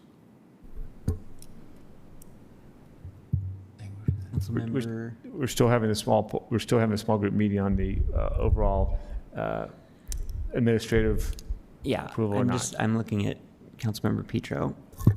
So Councilmember Wartner, I guess I'm not sure I'm fully understanding if your concern is in conflict with these straw polls. It seems like no. I think it is for the first one, planning director discretion. Right, but that one we're not straw polling right now, right? That's what So the second and third bullet point, yes. I guess I'm trying to clarify that. Yes. Oh, sorry, can I clarify, Mr. Chair? Yeah. I think the answer to your question is yes, but. So the first one, planning director discretion, is about antennas.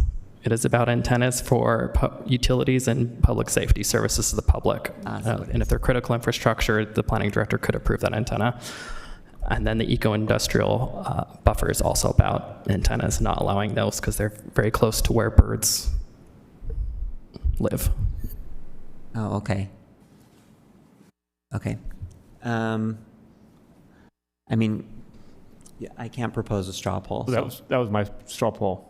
Okay. Yeah. Which one? The birds or the? The eco-industrial buffer areas and the footnote to maintain the antennas are not permitted in the overlay.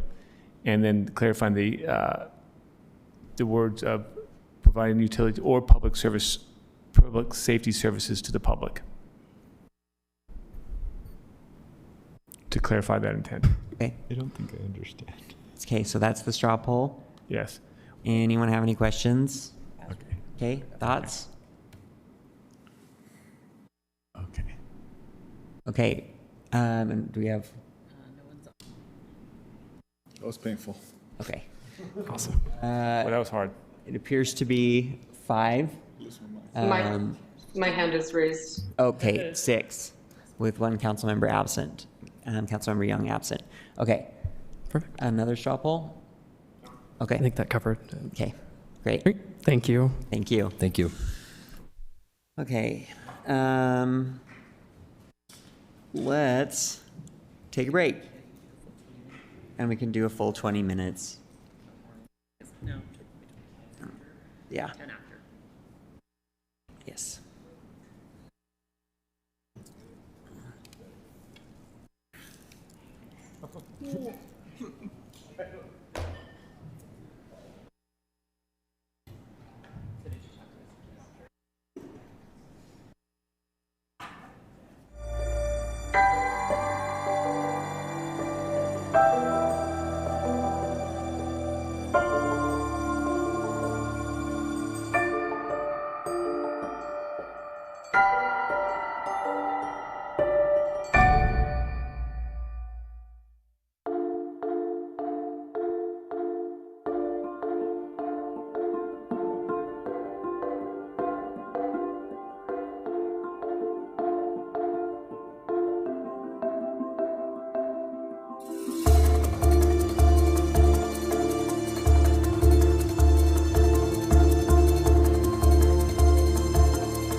We're at agenda item number 7, which is Public Utilities Bond Anticipation Notes, Series 2025B, and Revenue Refunding Bonds, Series 2025C. Neat. All right. Austin, you want to? All right. Give a quick introduction. This briefing is to learn about a proposed parameters resolution that would authorize the Department of Public Utilities to proceed with the issuance and sale of one, $50 million of bond anticipation notes, or BANs, and two, $50 million of revenue refunding bonds. The BANs and revenue refunding bonds are two distinct transactions of $50 million with separate calendars and requirements.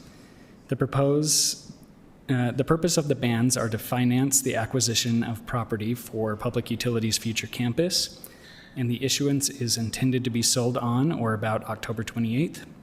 The purpose of the revenue refunding bonds is to refinance a portion of Public Utilities' outstanding revenue and refunding bonds series 2017, which is intended to be sold on or about November 27th. Based on current market conditions, this refunding is anticipated to generate about $4.5 million in net present value savings while maintaining the same maturity date of 2037. The two transactions will be included in future budget amendments to accept the bond proceeds. During the formal meeting this evening, the council's potential actions would be to consider adopting the bond parameters resolution and set a public hearing date of October 3rd for residents to provide feedback on the proposed transactions. And with that, I'll turn it over to Public Utilities. Thanks, Austin, and also thank you for considering these items. I have Lisa Tarfelli here, our finance administrator, who you all know. And then sitting behind me, we have our financial advisors from Stifel, John Crandall and Elizabeth Reed, and then we also have our bond counsel, Ryan Bierke, sitting behind us. So if we get really technical in this discussion, we have a lot of experts in the room. As a high-level overview, as you know, Public Utilities uses revenue bonds to finance rehabilitation and replacement, mainly of large generational projects, such as water and sewer treatment plants, reservoirs, dams, conveyance, and collection systems. This bonding strategy is essential to ensuring that we take good care of our critical lifeline infrastructure and meet our regulatory requirements, which can be substantial. We have two items related to bonds before you right now, and they're not related to each other, but we're looking at them concurrently. One is a revenue refunding bond that Austin mentioned for $50 million. This item is to refinance a portion of our outstanding Series 2017 bond, and as was mentioned, has an estimated savings of about $4.5 million.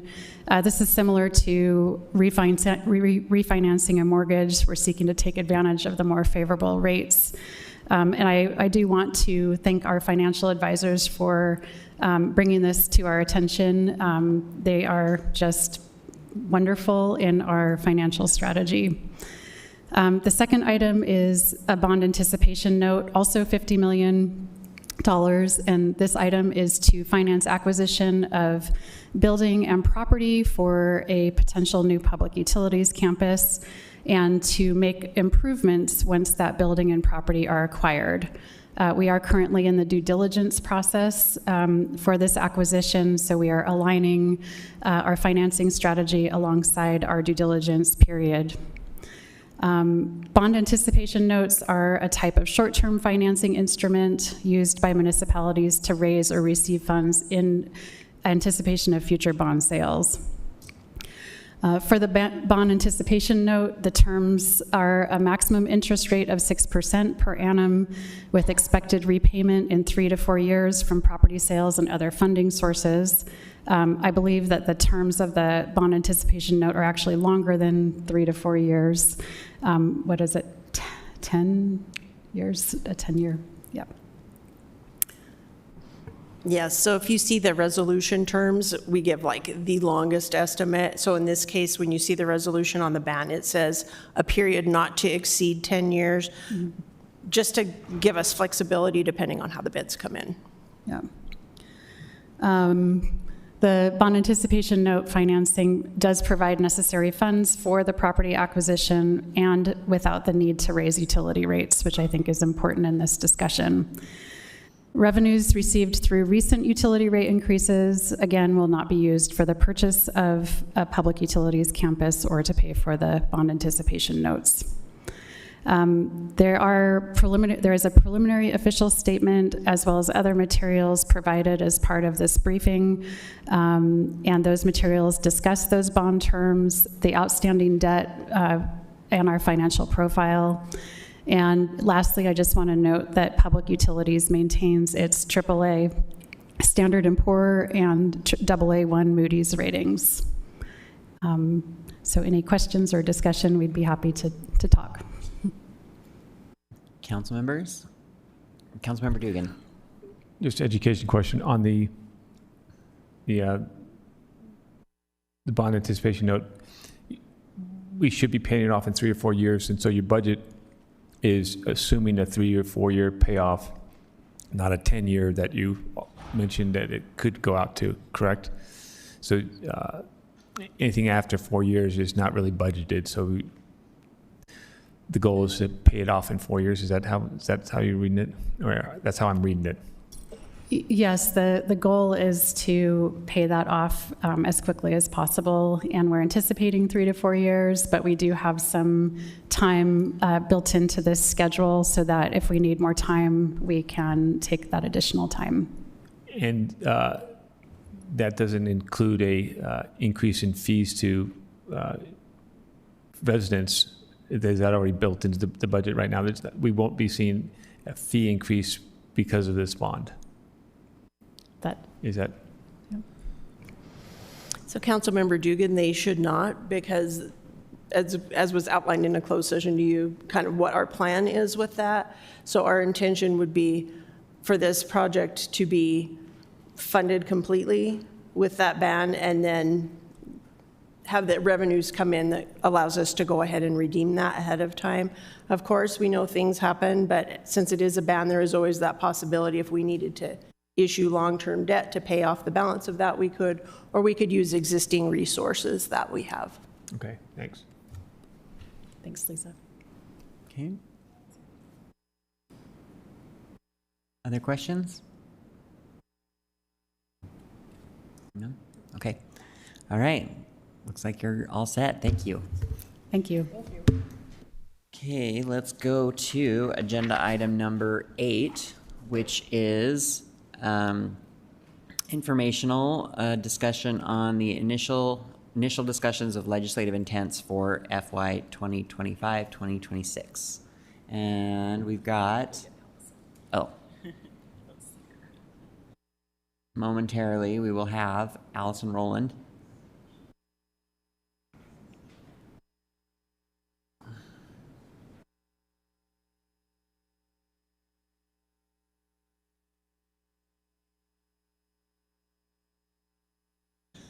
All right.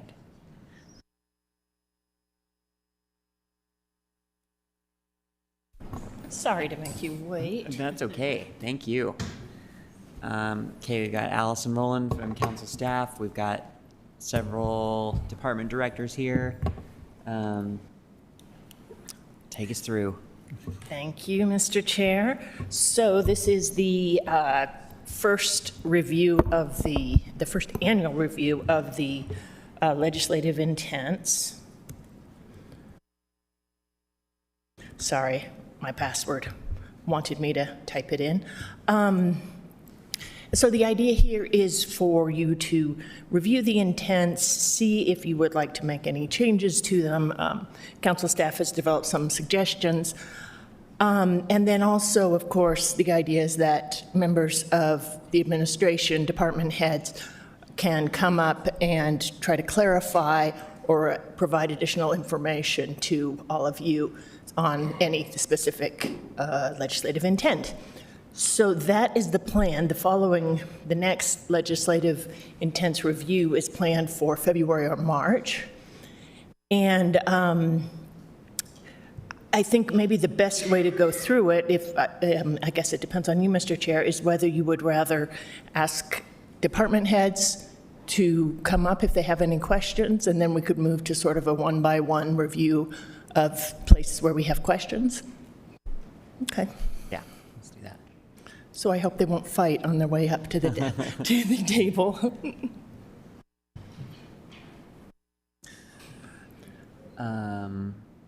Wait. So, Maybe just start with the one by one. yeah, I think let's do the one by one. Then that may. Yeah. Thank you. Maybe if we go through one by one, Okay. that will cause Sure. departments to come up if and when they have questions when we get there. All right. So I am looking at attachment 2 of the legislative intent staff report, which lists on the left side the titles of the various legislative intents. It's organized by department in alphabetical order. And then there are staff notes and questions, including the sort of policy questions we have for the council in the second column, and then the status.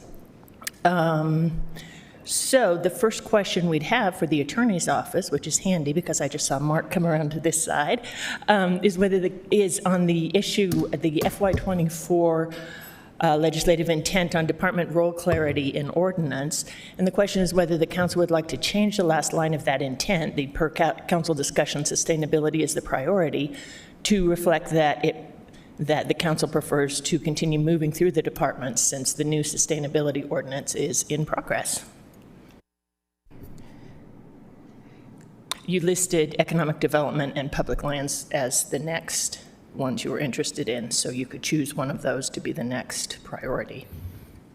Can I actually ask about the first one? Can we just get a brief overview of how far along I feel like the courts, it's the thing that I've been waiting for, and we're halfway through the 6-month deadline. Are we on track to be able to really have an in-depth discussion about what investment in our courts looks like? Sorry, Councilmember Petro. You're looking at the first one there on the court system budget workload evaluation. My mind was focused on the second one for a moment.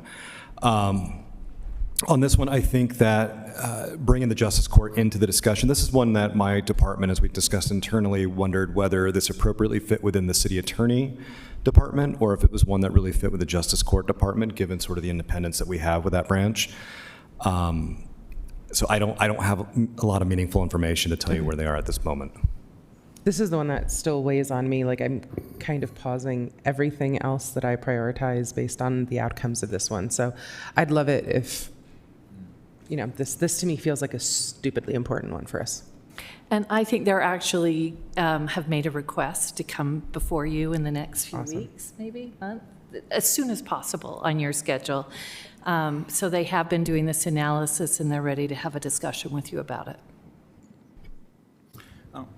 Mr. Chair? Yes, go ahead. I felt a little confused. I felt like, the department role clarity ordinance was where we started the conversation.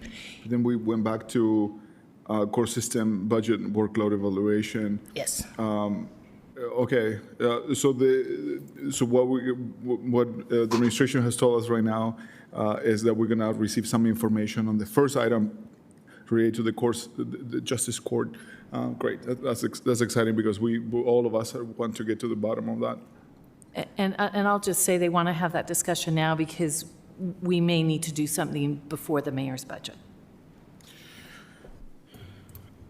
on the role clarity, your question, no, your question was since sustainability is already in progress, that to potentially move on to a different area of the city that was potentially mentioned. Right. And the ones that are mentioned in the FY24 intent are Economic Development and Public Lands Departments, so perhaps you'd like to express a preference for one of those to come next. Does it have to be any of those two? It's totally up to you. Ultimately, economic development, I mean, public land seems to be still like top priority for me. Yeah. I certainly share my thoughts about also ensuring that we are all aligned on goals and objectives with the Arts Council. So those are the two. Economic development probably takes third in my list of things. So I guess the question is whether you'd prefer the Attorney's Office to work on one rather than the other among those two. I feel like I would love to hear what other council members feel like. Councilmember Dugan? I appreciate that. And, I think I look at both of them. They're both important. And maybe economic development would be great in this time of, we're looking at small businesses. We're looking at the closures of different small businesses. So it might be nice to look at the economic development, review that now at this point. Because I think we're making some progress on public lands, but let's look at economic development because we have a lot of small businesses we want to make sure we grow and let's look at that clarity there. So I'm just voting for economic development as the next one. Other council members want to speak to prioritization of which departments? I think the Arts Council has repeatedly come under scrutiny, some of which seems to arise from genuine curiosity, some of it that seems to arise from a little bit of mysticism. I think not in any punitive way, but I think an audit would really be helpful to clarify so many repeating questions and demands for service, or maybe not an audit, the role clarity, sorry. But I think this role clarity would help potentially streamline things there. That one feels like the recurring bad dream for us that I've heard out of what's been suggested. Mr. Chair, just have a clarification. Yes. Just to clarify, the ordinance structure allows the council to define roles for departments. The Arts Council is a division under CAN, and so it would mean starting with community and neighborhoods, which would then cover Arts Council. Is that? But didn't we, is this under economic development? Because didn't we put it there when Arts Council was under economic development? Potentially. I think we did. Yeah, and I think that's why it says economic development. So we probably need to just update that. I mean, I guess the consideration is how much can be done in code versus, so if you would like to focus on the Arts Council division within CAN, for example, you could do that. I'm not sure, I don't know enough about the details of the code to know how much detail it has on individual divisions.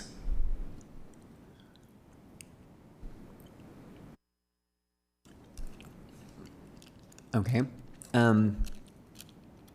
Yeah, I think Councilmember Petro is right, and that's my recollection as well, is that we had a lot of questions about Arts Council and capacity and budget and, probably implicates the role of the council being partially a nonprofit and also a part of the city, so yeah. Yes, go ahead. On page 2, I think there's under Community and Neighborhoods Department, there is an item related to the Arts Council, which is a follow-up to the budget discussions that you all had. And we've had some really productive conversations with the Arts Council staff, just kind of setting up what are really the questions that exist and how do we address those. And so the administration is evaluating a couple of options that they could bring back to the council. And before that happens, to make sure that we've captured all of the council's questions, we're planning on doing some small group meetings. So I think that one is even outside of the role clarity effort for the various city departments. I think that one is still moving along in a way that will provide some good follow-up. Thanks, Okay. Nikolai. So that one is like 3 or 4 down. Yeah, it's So I'll go back within. to- So if we have So- that mechanism, this one is a pretty low priority for me at this moment. It could be a little bit, but I would look at economic development as a role clarity for economic development on this one. And the reason I'm saying that economic development side of the house, because we do have a lot of small businesses that are struggling right now. And what is our role in that, in economic development role and our council's role in that work? So I think that's where I'm looking at economic development, because early on, the reason we put sustainability at the top priorities, because we were struggling, and sustainability was struggling on what is their role in the city's goals and vision. So in here, what is economic development's role, and how can we help them achieve their vision to support small businesses, to support the the mixed-use businesses and the growth of those different areas. So I'm looking at this one going, I would say we should focus on economic development. Even if it's just a small one and it can get done quickly, great, we'll move on to the next one. The Arts Council is 3 down here, and it says 26 Arts Council funding and programs. Completely different, like legislative intent. I think, the background of this one was that there is not, I believe, a extensive amount of detail on these 3 departments in code right now. Yeah. And so it may just be a lower priority for you, or you may want to see how much the Attorney's Office might be able to get started on these.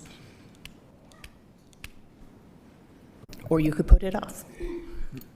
Ultimately, resources are, limited, and I think that we may have those questions about almost every single program or department across the city, and I want to make sure that we are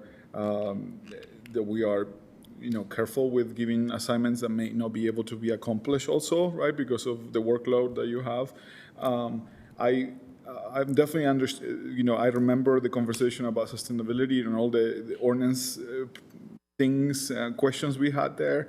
Certainly some of those still, pending in my mind, and I would like to get to the bottom of them. And, I feel like for me, this seems like we can always add more, we can always add this thing to start looking into a different department. To me, it seems like we have accomplished what we wanted to accomplish with that one originally, since we're already looking on the Arts Council later on. Okay, so Councilmember Dugan, since you're the other council member that's provided feedback on this, is it a high priority for you? I'm not saying it's a high priority, but we don't prioritize the legislative intents. I'm just saying I would leave it open, and I would put economic development on there, just like the administration has the flexibility to look at these intents and say what are their priorities on some of these, and then we can have that conversation. I would say we leave this open and we put economic development as a number 1, the next role clarity, but leave this open. I'm not saying it's a high priority. We have a dozen more of these to go through, and we're not prioritizing that at this point. That's not our role right here. Our role is not to prioritize the legislative intents. Do we need a straw poll for that? If everyone's agrees, unless anyone's objecting, we'll consider it. I don't think so. I think we're saying within that, put economic development first, but overall that one seems like it's a lower priority than some of the other ones. Okay, next. So, sorry, go ahead. Oh, go ahead. So the next one is the final one, 2 down, on the Attorney's Office, the FY21 intent to do a decriminalization review of city code. Wait, what about OPMA? That one is, I don't think we have any questions on it. Okay. Unless council members have questions on it. No, I don't. And if I may, on that one, state code was amended to include as a reason to close meetings under OPMA loan application discussions. Okay, so can we close that legislative intent? I would defer to the council on that, but perhaps the state code revision may alleviate some of the concerns council may have. I mean, for me, it does. Okay, anyone want to make a motion or a straw poll? Or object? Or I'm not what? su- Or just object to the idea of closing it? Yeah. I'm not sure you need a straw poll. Yeah, you're right. Yeah, I'm I just don't gonna, object. okay. I'm gonna say, unless I hear an objection, we're gonna go ahead and Close. close that. Okay, great. All right. Next. And then we get to decriminalization review of city code. And on this one, I don't know if you want to speak on it, Mr. Chair, or Mark, just to remind or to tell people about the meeting you had on this. Yes. I mean, I'm happy to. Mark, I think, why don't you start off and and then I'll. Yes, Council Chair Wharton. If I recall, one of the discussion points that we had is as new sections of code are adopted, we would consider whether or not they should be considered, whether criminal sanctions should apply or civil sanctions should apply. And so that was one of the ways we thought of perhaps resolving this. The examination of the entire code is pretty time intensive, and we just have not had the personnel available to really go through that. So that's one reason why it's sort of been outstanding. And we thought perhaps this other approach might be a more useful way of getting to the intent. But Chair Wharton, I would defer to you on that conversation if there's anything else you'd like to add. I just, I mean, this is a request, as you can see, from quite a while ago, and was like part of a list of things that the council was, very focused on in 2020 and 2021. And so in addition to it being a really cumbersome and difficult exercise, I personally don't feel like this is the best use of resources at this point. Because it's not like there are a lot, I mean, it's not like you can just do a Control F search, right, of the code and be like, do we still need this? And I just think that with everything that we're asking the Attorney General's office to do, this is much more of like a, yeah, it would be nice to have, but I think the better way of doing it is just to, as we update the code, depending on the sections. I mean, we just did this earlier this year. We did this to a certain extent when we talked about the open meeting, or the parties. Like, we had the discussion about, do we want to keep it as a criminal offense, or do we want to have it just as an administrative offense? And we decided that we wanted to keep both. I think that's the better way to have these conversations, is by topic instead of talking about decriminalization as the main topic. Yeah, I think it's better to take in bites. It also seems like there's some other things that we could be doing that would help with the intention of this, which is alleviating the burden. For instance, the expungement that you were pushed for, Councilmember Pui, which made such a massive impact and was low-hanging fruit that maybe got overlooked because we were putting so much effort into things like this. So I'd be in favor of, I think the court thing that we pointed to earlier feels like a huge thing. If we're putting people in a system that doesn't have capacity to process them, that feels like a much better use of our energies towards accomplishing these same goals, which is to make the courts a place where we can be more rehabilitative to people who have to go through them. Right. Yeah, I totally agree. And I mean, the worst case scenario for this is that we have things that are like on the books that are offenses that don't get used, or don't get prosecuted, or don't get charged very often. And I just don't think that that makes a huge difference in the day-to-day lives of individuals, whereas expungements, everything that you identified and that Councilmember Pui's identified are going to have a lot more impact. Mr. Chair? Yes. I'm okay closing with this item. I feel like, we are all on the same bandwidth as far as like what we want to accomplish. Yeah. And many of these changes are beyond the scope of the city. They come from the state level. And I love that you gave our city attorney, a promotion by calling him Attorney General. Oh, I did? But, Yeah. but, Oh my God, wow. Congratulations. Sorry. I didn't even mean to do that. Well, maybe someday, Okay. Any other, so unless there's an objection, okay, let's go ahead and close this one. All right. Next. I don't know if you'd like to have additional conversation under the CAN section on the FY26 Arts Council funding and programs intent.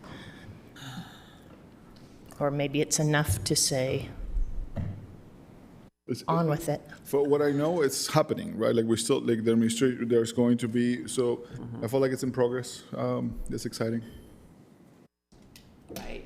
Yeah, I don't have anything I want to add. I want to just let that one. Okay. Let it ride. Okay. The next one that we have questions on is all the way down in, there it is. I believe this one, let me check. Yes. Is in finance. Yes, it's the. Oh, okay.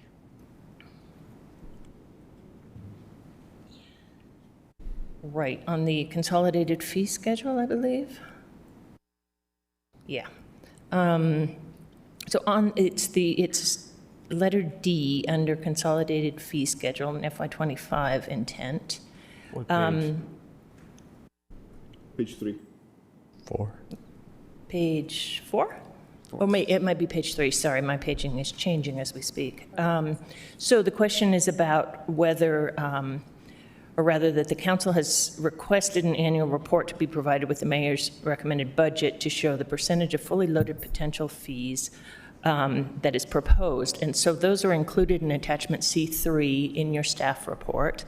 And they were actually provided back in June, but I believe everyone was thinking about the budget then, so you might not have taken a close look at them. So the question there is just whether you'd like to have this remain open or close and continue it. Okay. Unless there's any objection, we're going to close it. Okay. None. All right. Next is on the Legal Defenders Association, that the council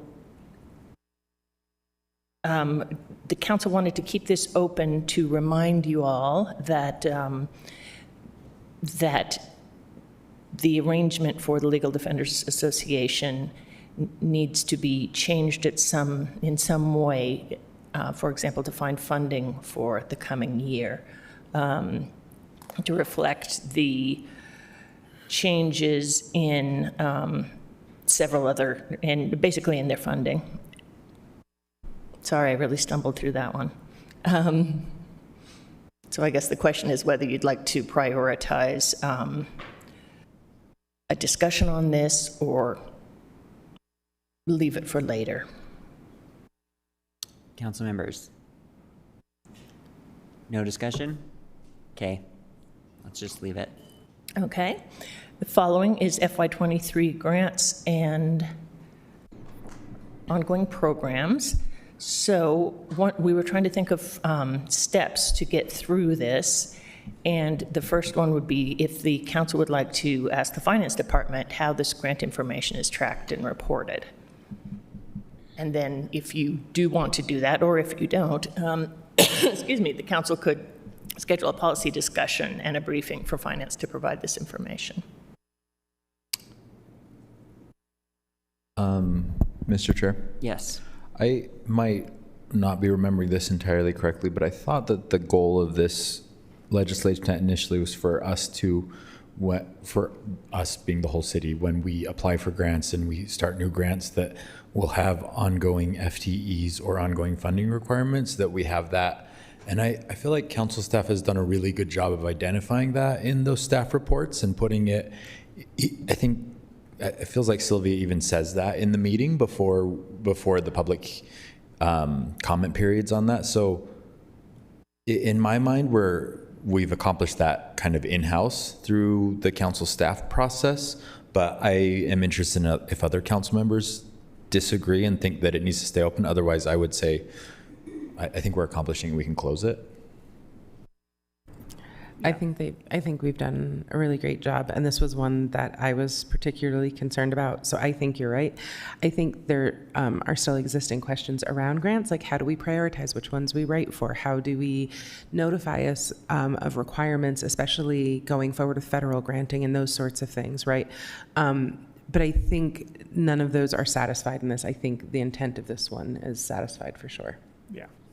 So unless there's any objections, we'll close that one. All right, great. Okay. Then we can scroll down to,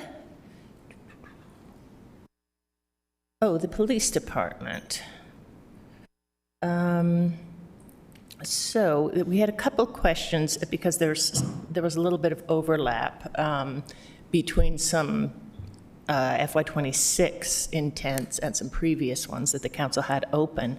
So one question is, or the first question on the police camera, body-worn camera, drone privacy, is whether this might be able to be combined with an existing one on police department reporting. And so a proposal for combining those two is listed way down at the end of the list of intents. If you'd like to look at that now, or you could look at it later. In favor of consolidating? Same. Yeah. Okay. So let's do that. All right.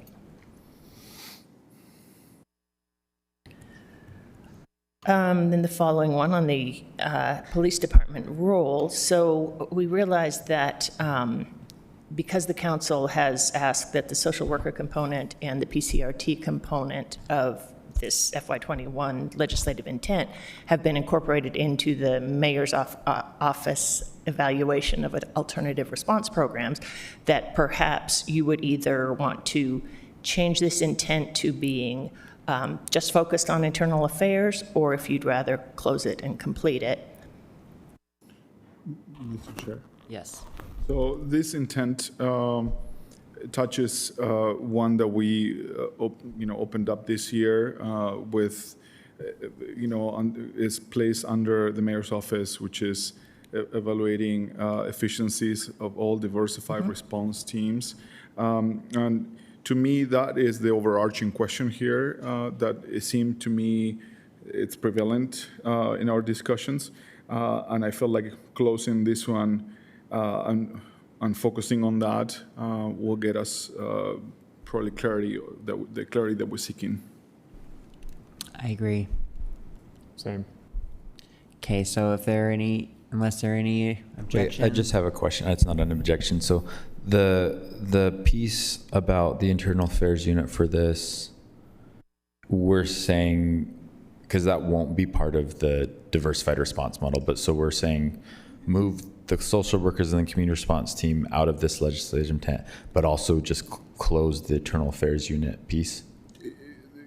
Yes. Okay. I mean, we're not closing that, but we're sort of not inquiring. Not closing so that yes. function of the city, but the legislative intent. Yeah, that would be bad. Got it. Okay, so any objection? No. Great. All right. Close it. Closed. The next one under public lands has to do with the Gulf fee structure. It's from FY24. And a council member had proposed that the administration should evaluate developing a discount program essentially for the Gulf Division. The Gulf Division provided a response back in June. Their concern is that essentially their finances are constrained enough right now that any potential discount would have to come from the general fund. And so essentially the question I think for the council members is whether you would like to pursue that avenue or close and complete the intent. Mr. Chair, but also it talks about there's already a pass. So you buy the pass for $100, and that is your discount right there, because after the fifth or so round, you're already basically paying for less than it would be at a round. So at 10 rounds, you're only paying $10 a round. So you're getting a discount by having that annual pass at that point. Right. And so I think that's the intent of having a discount for every time you play. We're going to have you play more, and you're going to get basically even a better discount. Yep. Thank you. So I think I would just consider closing it and having it complete, because I did a review of that. But that's just me. Because if you're a big golfer, you're going to buy the $100 pass, just like a ski pass. You're not going to pay every time we go. Okay, so what? I'm sorry. Close it. Okay. Complete. Okay. Any objection to closing? Great. It's closed. Mr. Chair. Oh, yes. Sorry, I just want to make sure, I'm so sorry. I'm still trying to accomplish some work that I needed to do, so I apologize for being virtual. Could you, before we close that, I just wanted to make sure this enterprise fund currently is still being funded by the general fund. Yes. Wasn't that right? Wasn't that the intent of this fee structure, was so that the general fund is no longer being used to fund this enterprise? I think, sorry, Councilmember Lopez Chavez, this is Jennifer. The golf division has been, their operating costs have been offset by the general fund for several years now. I think about $1 million to $2 million a year. I think, and Allison, jump in if I'm wrong, I think that that this legislative intent was born out of an idea of how to make golf more accessible because the general fund was funding it.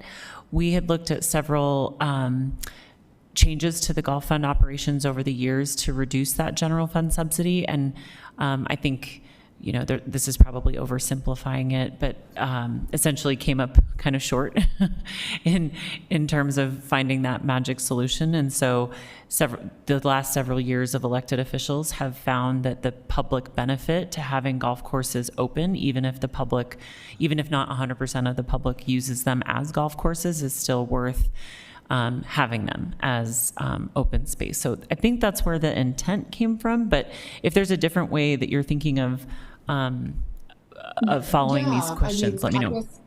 I guess I had interpreted it, and I hear you, I'm remembering, but I had interpreted this as us trying to offset that general fund expense. I would still like to see that and hear a response back in terms of what we can do. Golf is an inaccessible sport, not because of our membership fees, but because of the equipment and because of the type of cultural aspect around golf. And so I guess I would love to see, I would prefer to see an increase of membership fees and consideration for those users to help offset that. That's something I thought this was trying to accomplish. To me, I think, this is Councilman Dugan, I think that's a different intent. This intent was to try to break down the financial barrier, and we realized that we already have that by the $100 pass, which really does make golf really cheap if you play a lot of rounds. If you play 50 rounds, you're only playing $2 a round, so that's a great deal. I think your intent of breaking the access to playing golf, if you want to learn how to golf, there's also learn how to golf programs that are very accessible to everybody in the communities, of renting clubs and playing golf and having a pro teach you, from kids programs to adult programs. So that's a different intent, and we can actually probably have the golf department give us an understanding of how those programs work, because they are there to increase the number of golfers. But that's separate from this intent, which is this intent was just some of the financial barriers of just playing around the golf, not the learning how to play the golf, because golf has some great programs to build their programs. Well, that's what it is. I would like the golf courses included when we look at, and maybe it's something a little bit different because of the enterprise fund nature, but you know, we've been talking about baseball and youth development and making sure we're not burdening the little leagues with field rentals. I would like to look at how we work with local nonprofits that make sure that young people have access to it if this is the avenue for them to develop themselves, and don't create onerous fees for them there. But I don't think you're right. This intent isn't it? So I don't know if there's like an asterisk in the public lands schedule that we already have going on or something. And I think in reality, golf has these youth programs. We just need to probably have them how do we market them better, because they're out there. You just, again, it's like the baseball program or a lacrosse program or a soccer program. Unless you understand that avenue, you don't know how to go there. But and tennis has the same thing. They have a bunch of youth programs for kids to learn how to play the game with no barrier. And so I think that's a different intent and a different action for the administration. So I'm going to suggest that if council members want to come up with a different legislative intent that addresses those things, that I think they should probably do some small group meetings, and then if we want to add a legislative intent later.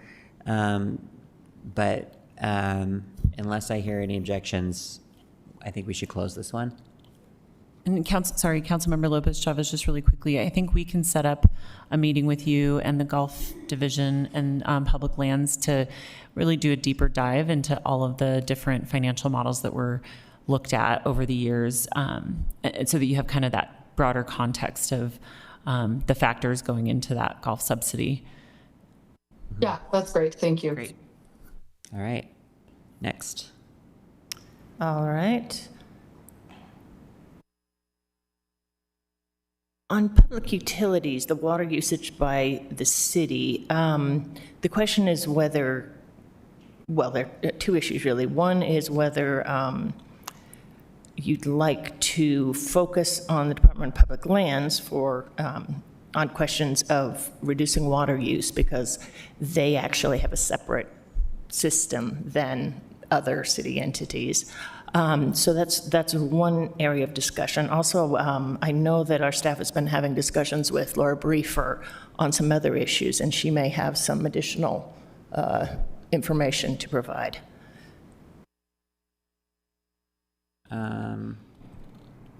Wait, what? Sorry, that's two items. I think you could finish the questions on the water usage. Okay. And then we could go back to the previous one. Okay, sorry, I mushed them together. No, that's great. So the first question is on water usage by the city, FY23, about whether the council would like to consider having a separate intent, since during the FY26 budget discussion, there was some concern about water usage by public lands. And so they requested council requested a separate review of their water use. This is something that falls directly under the Department of Public Lands, not public utilities. So we thought you may want to shift that to public utilities and let public lands off the hook on that. I'm sorry, let public utilities, I can get this right maybe. from public utilities to public lands. I don't know. We're on a roll closing things. No, council members, how do you feel? Mr. Chair? Yes. I feel like we need to keep focus on this one, and moving it to public lands seems a reasonable shift. And we have identified, even in the CIP discussion that was approved recently by us, how behind we are on upgrading our water infrastructure for our parks. So I want to make sure that we keep an eye on it, and to try to keep finding efficiencies on that aspect. Yeah. Okay. Anyone opposed to moving this to public lands?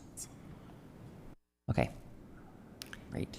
And then, if you'd like, we can go back to the FY25 Jordan River water quality intent, which is the one that I think Director Briefer is interested in providing some additional information on. Great. Come on up.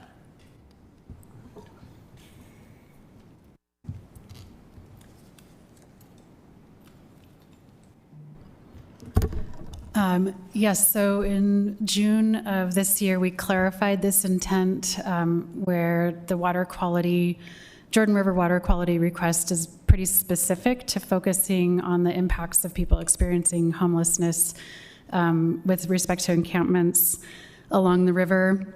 The status of this right now, we've done some research on kind of a preliminary problem definition, and as well as research on what other communities are doing or are contemplating with similar issues.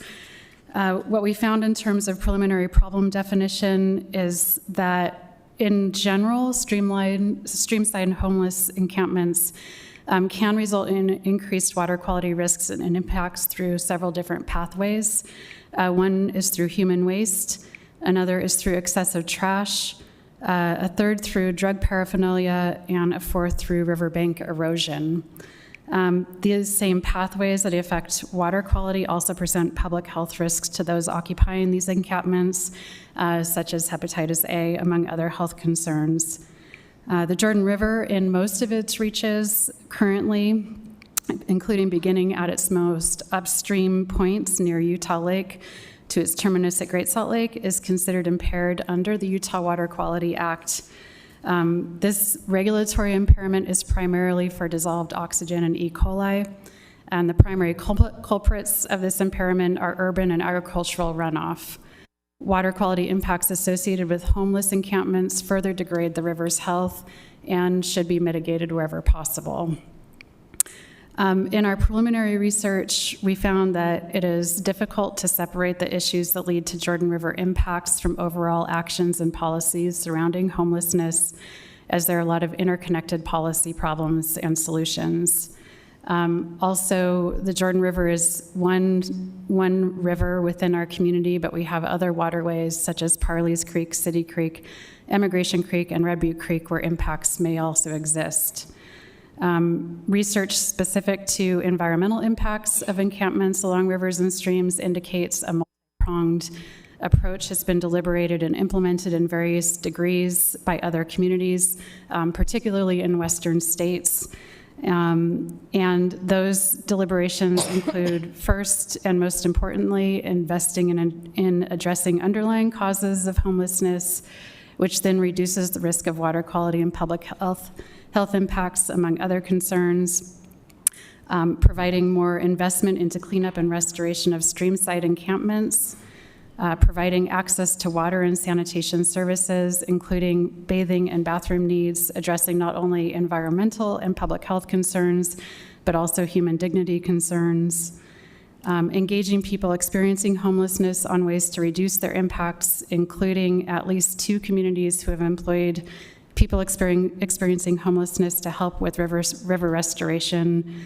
There was a master's thesis that was completed that explored that through Cal State University, one of the Cal State universities. A University of Utah study in 2022 of homelessness along the Jordan River corridor recommends, among other things, that updated management plans along the Jordan River include strategies for mitigating risks associated with encampments to the river and public health. And finally, that probably evident in this description is that multiple partners who are involved in both homelessness issues and Jordan River management exist locally, and that a next step should be identifying and convening an appropriate and effective working group to recommend actions. This is something I've also discussed in my role on the Jordan River Commission, as well as the Jordan River Watershed Council.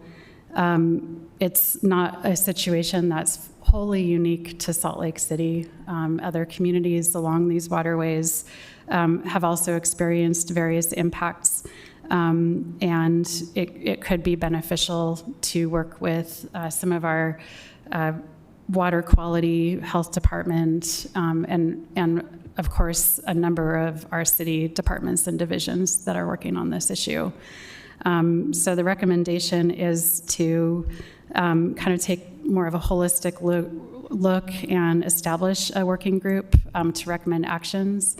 I would say from public utilities standpoint, the issue of water quality with encampments on the Jordan River is probably an incremental impact to existing water quality issues, and those are things that we're working on right now too with our stormwater program. So there may be a lot of synergies in trying to look at these issues together. Okay. Councilmember Mono. I think I understood what you just said. It is an issue But you're saying that the water quality issues in the Jordan River, the bigger issues are actually not related to encampments. They're from, it's officially impaired, but because of other reasons? It's really hard to separate all of those, but I would say that where the issues of encampments poses an incremental risk to water quality, it is something that is definitely worth looking at and exploring. The causes of the water quality problems along the entire stretch of the Jordan River are mainly not what's considered non-point source pollution from urban runoff, and some from agricultural operations. So it's a lot of issues all together that impact that river. Thank you. Councilmember Young. Thank you. So I really appreciate, first of all, the comprehensive overview and looking at all the different variables as well as the data sources that are out there to bring us back kind of that holistic ecosystem of what's happening. I also, the recommendation of kind of moving forward with a convening related to the various partners to be able to discuss what that is, I think is a very reasonable next step. I think for me, it's also kind of a reflection on some of the other efforts that the city has where, like the Foothill Trails, where we're working with, multiple different stakeholders in different roles, and where is an opportunity for the city to stand in that role of convener to be able to say, let's talk about this, let's talk about are there action steps, and then let's talk about where those action steps fall within the greater priorities of the system, because it may not be that these are identified as the top level priorities that are pressing today, but I appreciate the city taking that role of, being a convener or a voice for convening to be able to advance those next steps. Thank you. Is the council supportive if we update the legislative intent language to reflect what Councilmember Young just said? Okay. Yes. And then we can more accurately identify who the players are. Does that sound okay? Yeah. Okay. Thank you. Thank you. Great. So moving on to the council-led intent. So this is the last section. The first one on the FY25 council member compensation intent, we just noticed that the original intent talks about having a conversation before the end of 2024, which too late, or rather you already did that. So the question is whether you'd like to update the language about timing and providing direction to council staff for next steps. We have a lot of really good research that was provided to us by Cindy that gives us a lot of options that do not explicitly discuss amount of pay, but definitely discuss ordinances that free us from the inherent conflict of interest that comes anytime we are looking at other pay and makes us a more independently paid entity. I'm deeply interested in that, especially the ones that connect us to population, which then would be indicative of expected workload for future council members. So I would love to see something that does not let that research go to waste and frees us of the repeatedly stated conflict of interest that we have. Yeah, I definitely not opposed to that. I would still like to see us form a committee that is to look at that among other things. So, yeah, I just don't know what the next steps are. I mean, we've said that this is something that we want to do. I don't know how we.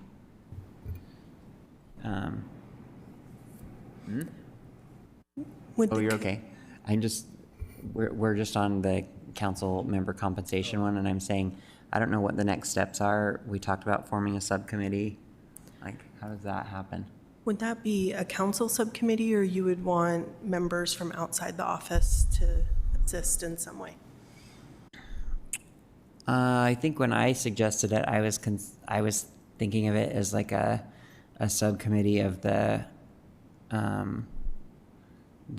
Citizens Compensation Committee, and that they would either pick people from their group or they would pick other people. They don't necessarily need to be on that board or commission. that would look into it. Do they set ordinance for any other pay, though? Because we're looking at the pay ordinance in this one, not the pay rate. Right. Oh, I don't know. So I don't know that they're necessary. I think it actually should be us, because we're looking at the ordinance that would free us from, that would use one of those other models that we saw from around the country. Yeah. And change that. And we I don't did, have a strong preference, so. in the immediate aftermath, we did reach out to a few local kind of consulting sorts of groups, and I think there's just enough concern about, what either or any changes imply, that there wasn't a lot of interest from local consulting groups, but we could certainly, we have a couple of auditing firms on contract now. We could float this with them and see if there's a way that they could provide some at least research for a council subcommittee to consider.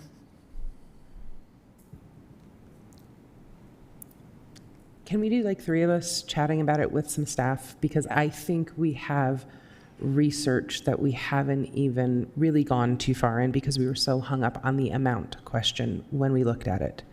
So if we take the amount question out and say we're going to focus on the mechanism of our payment as opposed to the amount, because we never even got to the policy last time, I think that would be something, and we have enough information in-house. If we come to the conclusion from that subcommittee that we need more research data, whatever, cool, but we never really looked at it together and gave credence to what would it look like to change the mechanism via ordinance.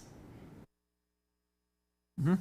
Yeah, let's do that, your plan that let's have some council members meet with staff and then figure out how to go forward.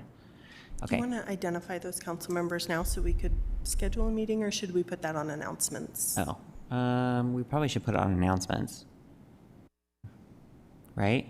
So Okay. everyone can, Everyone be thinking. yeah, okay. So we're just going to adjust this intent or close this one and start a new one? No, I think we keep it open, but we just adjust. Yeah, we'll update the language. Update the language, thank you. Because, we're evaluating the ordinance. Yeah. The ordinance covers so much more than the amount that we get paid. It determines like how we determine the amount, all of that. Okay. Next. Okay, this actually, I believe you've already responded to. It's the whether to combine the fiscal year 2021 Police Department reporting ordinance with the FY26 police camera, body-worn camera, and drone privacy ordinance. And the staff draft is below in blue font. I believe you said you were all right with doing that, but maybe you want to have a second thought. Yeah. Okay. Yep, come on. Well, that's it. I appreciate all your help on this. Oh, Councilmember Mono. Not it. May I bring up that pesky little FY15 legislative intent that's been hanging around, the maintenance of business districts? We've had recently some interest in a SAA. I know that part of it was, I wasn't here in FY15. None of us were, to my knowledge. So I don't remember exactly why it was created then, but I think that the intent was we have business districts that create more sales tax, but also have more pedestrians and people buying and eating things, and there's litter and there's extra garbage cleanup that needs to happen in those, and we don't have any sort of enhanced maintenance in most of those except for the CBD. And so I represent 9th and 9th and the 9th South Corridor, and they're asking for some of these enhanced services. I know Sugar House has been, and as we continue to develop these great business district notes, I think this becomes more important. So I know it's an old legislative event, but I think that it's more important now. So I would just like to bring it up as something that I find important. Also, I think it connects with conversations about SAAs, but I think that we could as a council, I would imagine we could as a council say, there are certain districts that generate such percentage of tax, of sales tax, or some threshold of sales tax, where we're just going to provide additional maintenance services, which is, I think, how we're funding the CBD. Am I correct on that?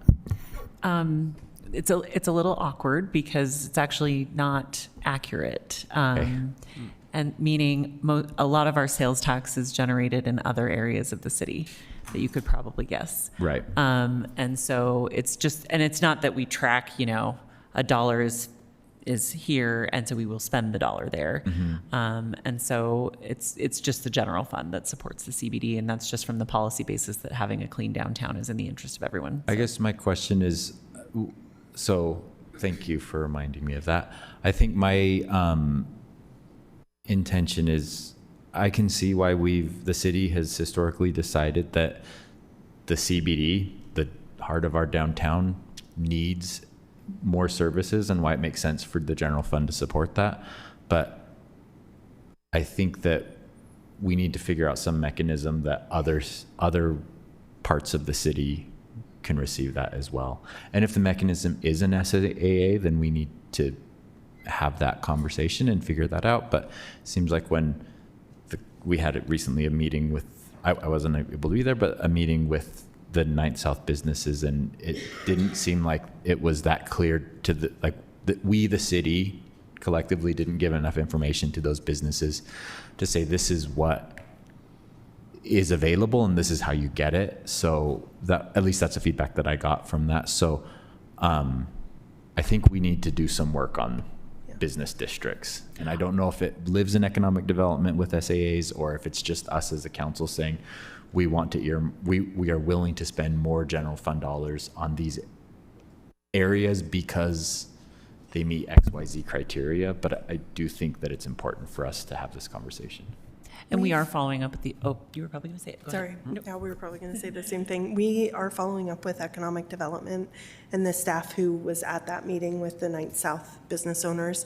And I think there will be a little bit of back and forth to just gather the information and help the business owners, and especially the two community leaders who are helping kind of lead the charge, know what information do we need to provide, whose role is what to gather the information. And so we're working with economic development to just make sure that information is shared, and we'll bring that back to the full council, because as you say, there are more business nodes and areas popping up around the city who will be interested in those types of services, and the more help the city can provide in terms of structure on what that looks like will be.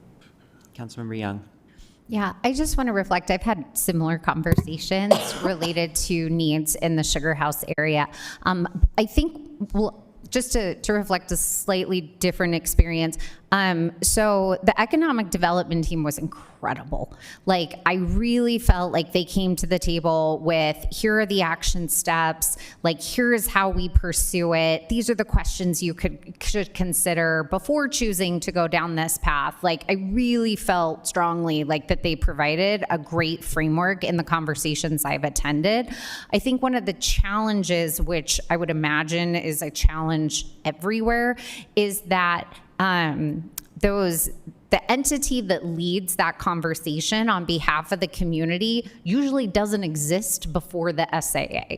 And so you're kind of asking for volunteers, related to the good of the community to say like, hey, jump on in and spearhead this major effort, as like a we're here to help kind of component, as opposed to having that exist beforehand. So one of the thoughts could be like, and again, I would defer to the administration on what that looks like, but maybe this is a question of like that there's like a mini grant opportunity to be able to have some resourcing related to making those conversations more viable, as opposed to just relying on like the good hearts of people to like step up to advance it, to at least get them through the hurdle of starting the process. And that's not a must, it's just an idea or a brainstorm, because it's something I've seen in my community, and we have an official chamber, and it's populated by volunteers, and so that can be a challenge.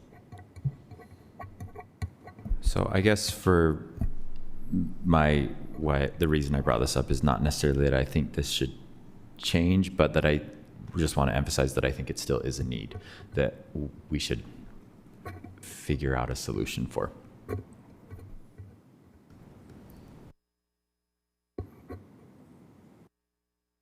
Okay. So, Mr. Chair. We will Yes. continue working on that and bring more okay. info back. Thank you. And I was going to ask if you'd like to ask if whether any of the department heads would like to come up and talk about any of these, since they're here.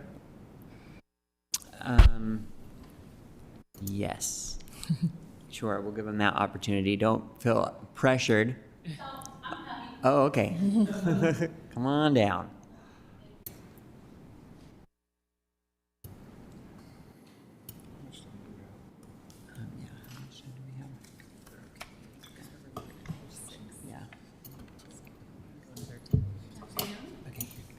Good afternoon. I think that the question is a great question. In terms of the enhanced maintenance, I think it was described, it was articulated really well that it is something that the city has made a policy decision, that our downtown and also Sugar House deserve, or because of their tax dollars, sales tax, although others have also talked about that other parts of the city are producing as much tax dollars, sales tax dollars, as Sugar House and downtown. So when I have worked with my peers at Public Services, they have described that the expenditure there is about $2 million that goes into enhanced maintenance, in addition to what's included in the SAA for the CBIA. In discussion with our bond counsel, with Darcy, she has expressed that we can include no more than 20% on SAAs to include maintenance. So having said that, if 9th and 9th or Sugar House wanted to include maintenance in an economic promotion SAA, that could be done. But if you go higher than that, it would not be allowed, because the purpose is economic promotion, and yet having a nice business district is part of economic promotion. Can I just really jump in really quick? And I just know this because we went through it on North Temple. There is actually an entirely separate kind of SAA. Yes. Specific for ongoing maintenance. So it's not an economic promotion SAA, it's a maintenance SAA. For what it was described to me by our attorney, she did say that we could include in a promotion, economic promotion, no more than 20% in an economic promotion SAA. If you want to go higher than that, you would have to do a separate one. That's what I'm saying. Yes. So like, we're saying the same thing then. That's right. great. So if the community valued maintenance over economic promotion, they could choose a maintenance SAA and not choose an economic development promotion SAA. Or they could choose both and just pay a little more. Exactly. Right. So we just want to make sure to present all the options, and maintenance is absolutely an option. Yes. To me, Mr. Chair? Yes, go ahead. I'm excited to, I mean, we've been talking about SAAs pretty much every time that we go and come back from an urban exploration. Yes. And we are, you know, and this is why it seems like this has been happening since 2015, that they come back from an urban exploration and they're like, SAAs, and all these cities are using this tool. And I'm excited to explore the path, of allowing the ground to flourish, some of those SAAs as the community chooses, because they are self-imposing. Yes. They are self-imposing, these property owners are self-imposing a higher tax or a new tax on their property values for those objectives that they choose. But as evidence in many of the cities that we visited, it could be a great tool to bring economic benefits to the area. So I'm excited to maybe internally narrow down a little more of these ideas that were brought up in here, to see if there is, if it makes it to an intent of the council. So I'm excited to see if we can have some synergy between us to get to that place. Thank you. And could I add one more comment, if I may? I really like Councilmember Young's idea of providing a grant to a community group. Councilmember Mano, you and Councilmember Young, you're both right. Community members, because they're come together because they're passionate about their community, their business district. They want to create something beautiful there, something meaningful. And we have chosen to play this role where we are not pushing for the SAA. We want this to be born from the community. So in as much as we're providing information, we are not taking a role where we're saying, this is how much you should do. And we're really providing general information. I think a small grant to business districts or volunteers in our community would be very helpful. Mr. Chair? Yes, go ahead, Councilmember I would Puig. like to bring about another, since we, I would like to bring it up here right now, not because I want this to be added at this moment, unless there is, overwhelming support, but I mentioned it through the budget discussion. It touches public utilities, but it relates to fluoride and being removed from our water as the state has passed that law. And I would like to put the seed in there about studying the long-term effects of what this wrong decision from the state about the removing of the fluoride. And it's a long study and it's a long concern, and maybe it touches more the health department. But the impacts to communities, underserved communities, is big, and you don't see the effects of this immediately. So I would like our city to start potentially think about how could we start tracking something. I happen to be talking to a dentist that it's in a completely different political position, pretty much about everything, but he was offended about this decision because he is a dentist and he understood the concerns about making a decision like that. So I would love to see a potential study or spearheading a study or a working group that the city could spearhead just based on data to understand the impact to a whole state, certainly to our community here in Salt Lake. Okay, thank you, Councilmember Puig. So would that need to be to add a legislative intent for that, or? We don't actually have a great process for adding legislative intents outside of the budget process, but we can maybe, we'll put it on our chair vice chair agenda and brainstorm Okay. what the most appropriate way. Let's do that. In the meantime, we can probably just send an inquiry to the administration and maybe the health department even. Maybe that's more appropriate entity to do that kind of research. Okay, yeah, let's talk about it in chair vice chair. Okay, let's move on to agenda item number 9, which is the budget amendment number 1 for fiscal year 2025 to 26. For this, we've got Lehua. Yay.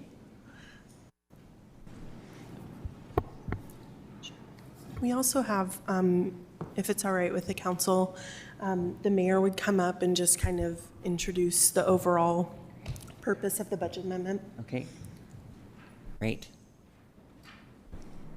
Thanks, Council, for giving me just a quick second.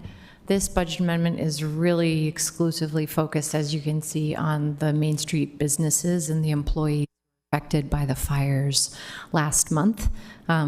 Greg knows all the details, and I know that we have other, I think we have Tammy and maybe Danny and Jake, okay, who can answer some of the technical questions you might have.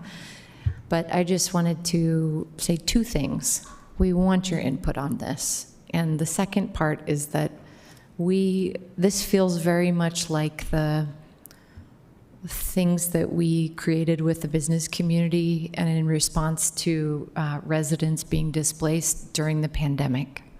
So the tools that we're proposing here are sort of ones that we're dusting off from that time around: an emergency loan fund to help businesses, and a way that we could utilize some of the unspent funds in the RAFT program that hit the streets 11 months ago, last October, to help tenant assistance scenarios.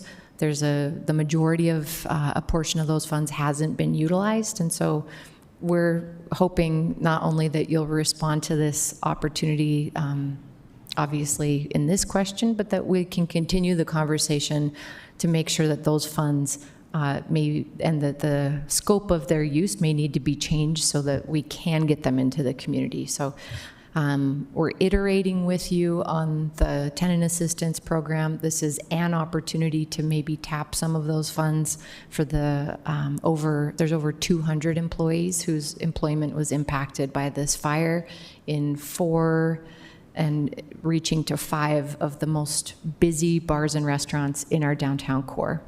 So that's what I wanted to share, is to just work with us. We want to hear your input. We want to make these programs successful, and we want them to be something that you can be proud of deploying in the downtown. Thank you. I'll just start by also introducing, as the mayor mentioned, there is a CRA portion of this, and that will be handled in the CRA meeting beginning next week. That will be setting up the new disaster relief program and a budget amendment to request that that program be funded. You'll have a briefing next week as the CRA board, and then the hearing date will be set for your CRA meeting in October. So that will be the timeline on those items. Tonight's budget amendment includes 3 primary parts. The first is an emergency loan program that is for the business loans. Lorena and her staff are here to answer any of the council's questions and give an overview on that if you would like. The second item is related to barriers or barricades for the pedestrians and making sure that they have a safe route. And that one, the administration is requesting a straw poll on from the council, just because of the safety issues related to that. And then the item A4, and the third item you would hear about, is a rental assistance program. And as the mayor mentioned, Tammy and her staff are here to give a brief overview and respond to questions on that. So if it's okay, we could start with the emergency loan program and invite Lorena and her staff up to present on that, if that's okay. Mm-hmm. And Jake specifically. Okay. Do you want to give a quick overview? Is that okay? Well, thank you for having us. Forgive me, I'll be reading a quick overview about the program so I touch everything that you might be interested in. First, we'd like to reactivate the emergency loan program to provide a response to the businesses impacted by the Main Street fire last month. The purpose of these loans will serve as a bridge to assist businesses to reestablish operations as soon as possible. There is a business preservation purpose and a business retention purpose to providing these loans quickly. The basic loan terms being proposed are up to $100,000 per loan, 2-year deferral of payment, and after which a 5-year payment term. It's proposed that these loans would be offered to 5 businesses who experienced direct damages as a result of the fire. I can go into more detail about eligible uses if you're curious, and we recommend that there be a collateral, personal guarantee, and potential for a UCC on any equipment that might be purchased with the loans. And I'll end there for now and see if you have any questions on details of the program. Any questions? Councilmember Petro? I would love to iterate on this, but I don't know how much iteration we want here, and if maybe we want small groups instead. I'm really glad that we're undertaking this, and thank you for bringing it forward. I think it's really important. I favor strategies that not only help the workers, but return them to stability the quickest, which for me would mean programs that incentivize reopening these businesses, acknowledging that that rebuilding is going to take quite a while. So I would even be in favor of things that would increase the boarded building fee in the CBD to a punitive level to encourage places that have not been open for these businesses to operate, to open their doors.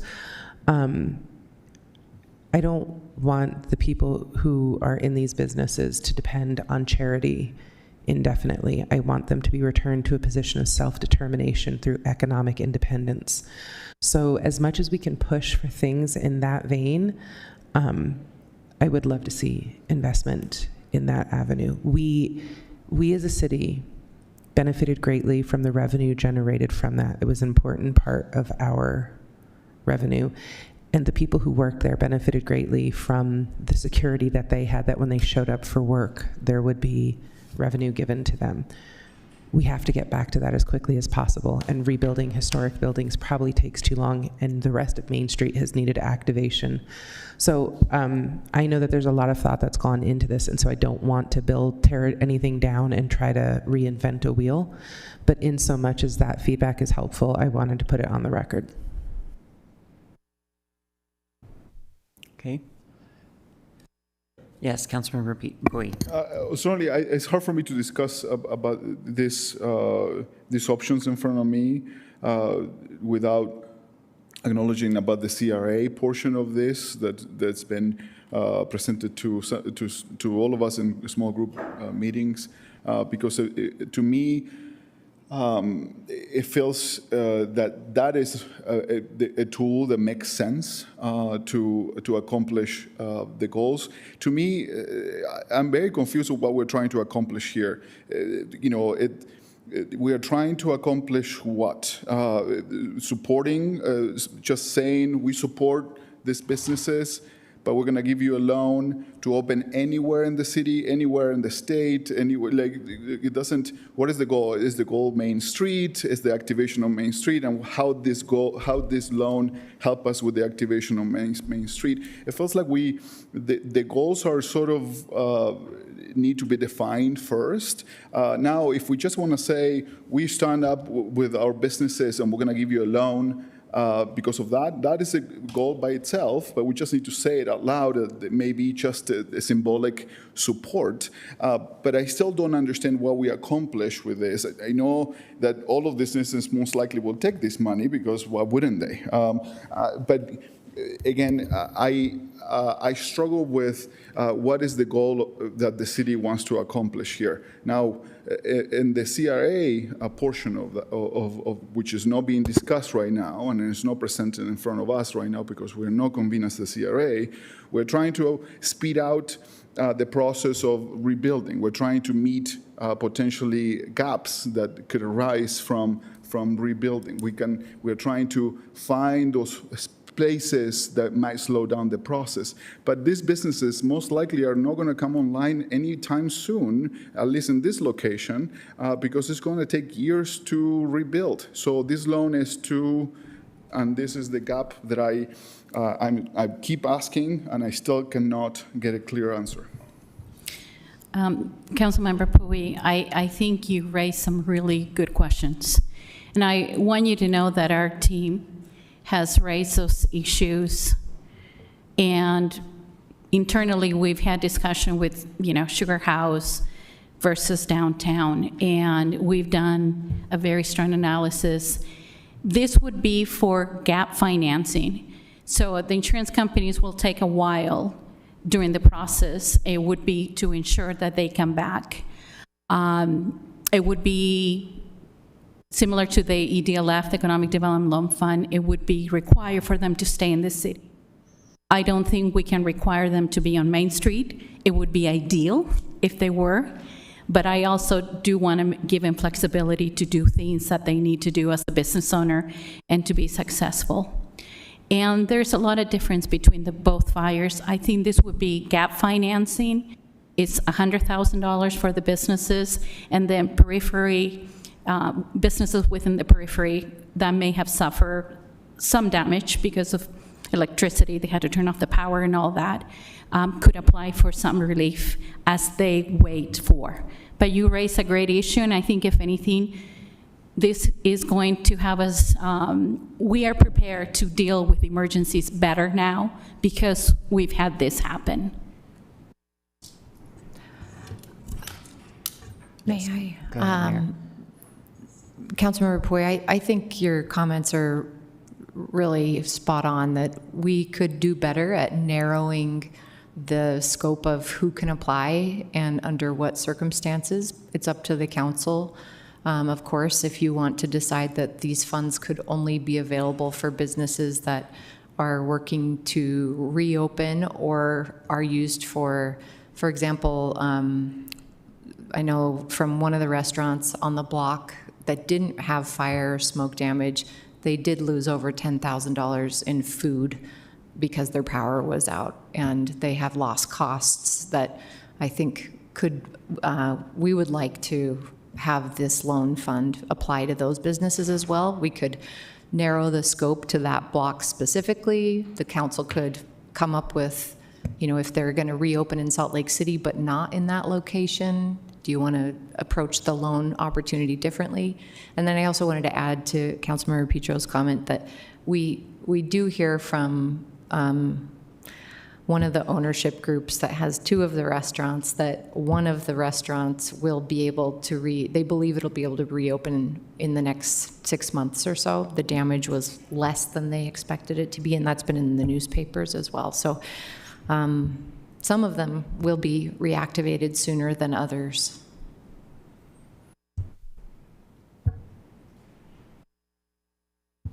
Thank you, Mayor. Yeah, Councilmember Lopez Chavez. Thank you. I just wanted to reiterate how important I think this tool is in these emergencies and catastrophes. Certainly, I'd love to look at language that redefines the scope of funding to keep and incentivize our businesses. I think it's more than appealing. I think it's a responsibility we have to continue achieving an activated Main Street in downtown. And the mayor stated this, but I just wanted to reiterate that there are businesses that are willing and able to reopen immediately that need this gap financing support. It's a lever and tool that we've exercised in different ways, but I think our director said it best, that this is a way that we can expedite financing to bring that economic development that we so desperately need in this area that's now been inactive due to this fire casualty. But I'm super supportive of this and very grateful for the support and lens that it takes to reactivate our downtown. I've seen the entertainment and nightlife shift since this fire. And so I have a great desire to support it, not just because it's in District 4, but particularly to have the system in place where we can help support in case of other casualties anywhere in our city, in any district. Thank you. Council Chair, sorry. So if there is criteria that the council would like to see for these loans, it would be helpful if you want to either share those now or send them to staff afterwards so that we could include that in the public packet for the hearing. And we're happy to take any of that feedback now if you'd like. And just by way of reminder, the hearing is on September 9th. Is that right? Okay. You'll be setting the date tonight. Mr. Chair. Yes. Generally, I think that I understand generally that the administration is giving us a tool, and maybe giving us the option to potentially narrow it down, or just approve it as is. I feel a little more comfortable narrowing down the goal here to me, not only just as a blanket support to these businesses, which they were stricken by a catastrophe that we unfortunately had no control over, and we were not to blame either, but as a symbolic part of, we support you and we want you to be back online as soon as possible, that the investment that the city makes, and I don't know how we make that happen, that it's narrowed down within the limits of their city, our city, that that this tries to bring them back or be of support for specifically rents, or some sort of lease or rent of space within the the city, one, and then second for infrastructure needed to upgrade those spaces to be able to function, and three, to have the food and the items that they need to come back online as quick as possible. And I know that this might not cover all of these other potential costs that could be associated to run their businesses, but it felt like to me that giving it a little more structure sits a little better with me, since we use these tools for other businesses and we are very specific on how they can use these funds. So I feel like it's only fair for other parts of the city that have been also asking for help from our city, even for impacts that we may have caused ourselves. If it's helpful, I can provide some of the eligible uses that were formed in the last version of the ELP, and some of those were working capital, payroll, accounts payable, cash flow, maintaining inventory, and maybe some marketing. We've also sort of anticipated a potential for them to maybe do a pop-up, or to potentially need to lease temporary space if they have the goal of returning to Main Street. Council. Oh, that's okay.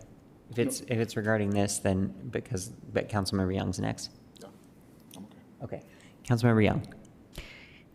So I want to be a yes and. So in terms of yes, I really appreciate that the solutions are coming from coordination and communication that we've had with the individuals who are most directly impacted. To me, that is huge in terms of wanting to support something where this isn't just, folks who are well-intended, but it's like, no, these are addressing specific needs. And so I applaud all of the staff who have worked so closely with the businesses to make that happen. In terms of, I think, some of the concerns, one of the things that was brought up that resonated with me was also looking at it through the lens of, so then what triggers this in the future, and what is it? So from my mind, in trying to balance those two pieces, the emergency of this situation and the need for those resources is a today issue.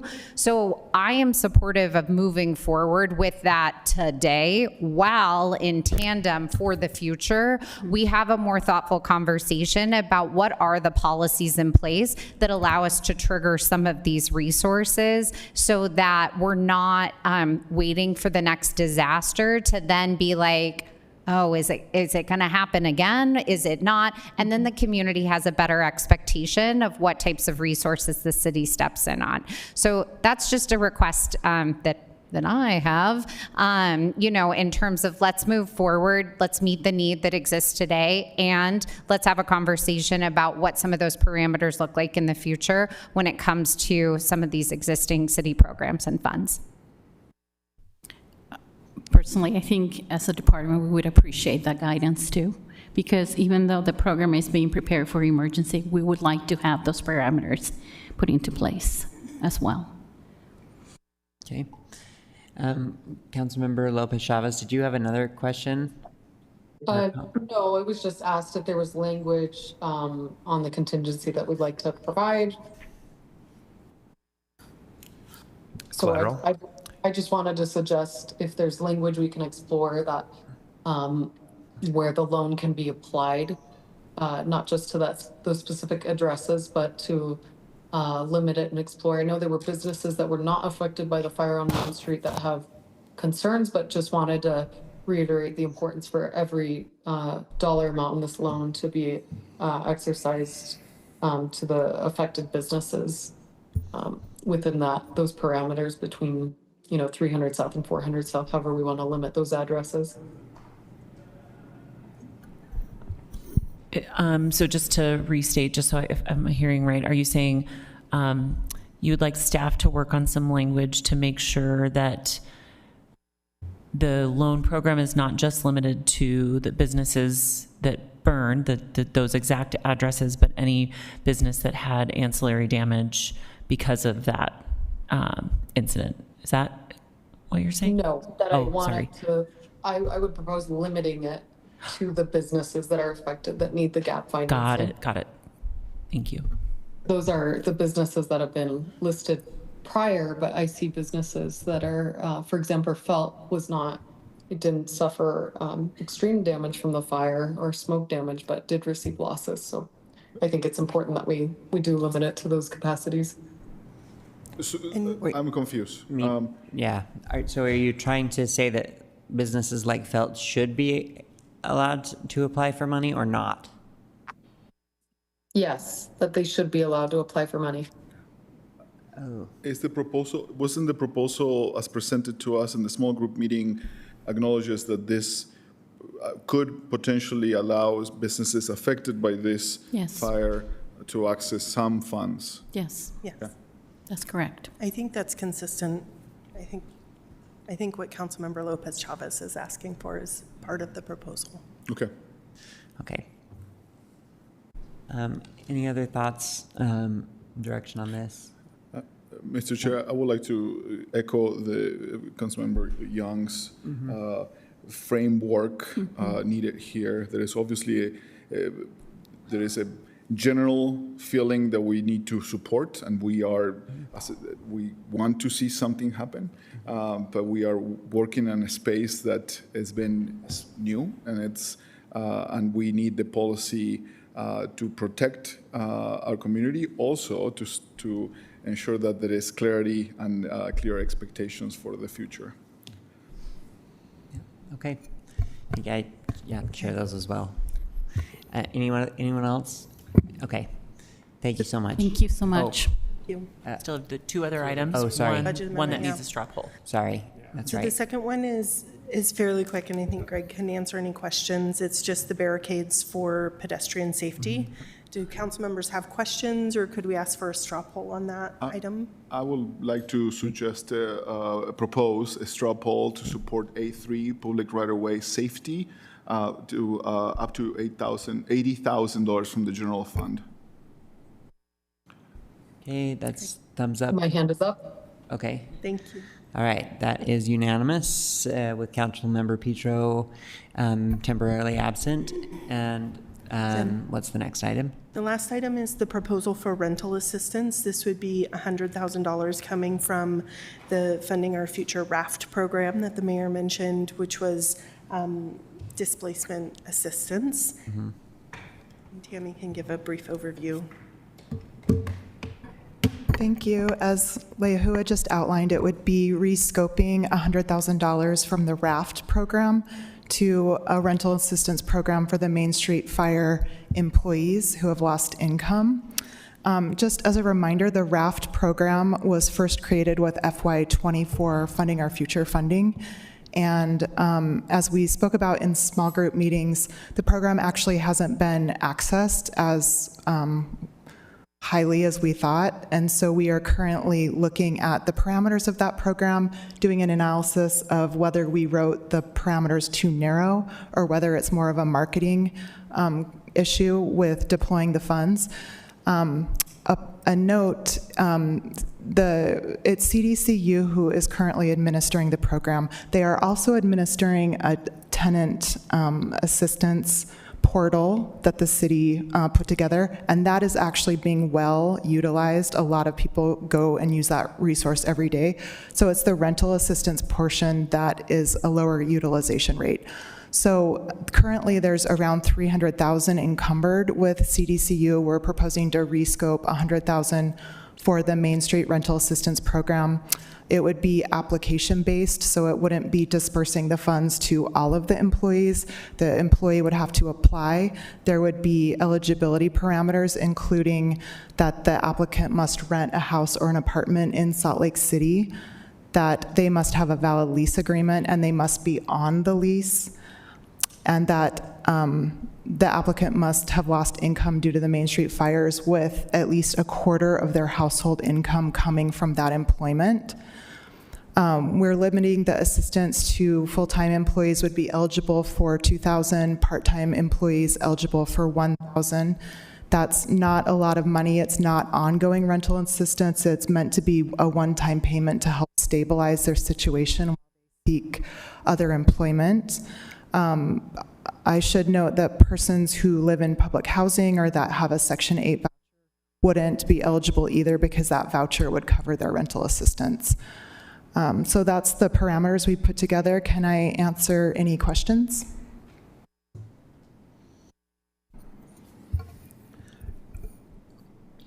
Just one comment.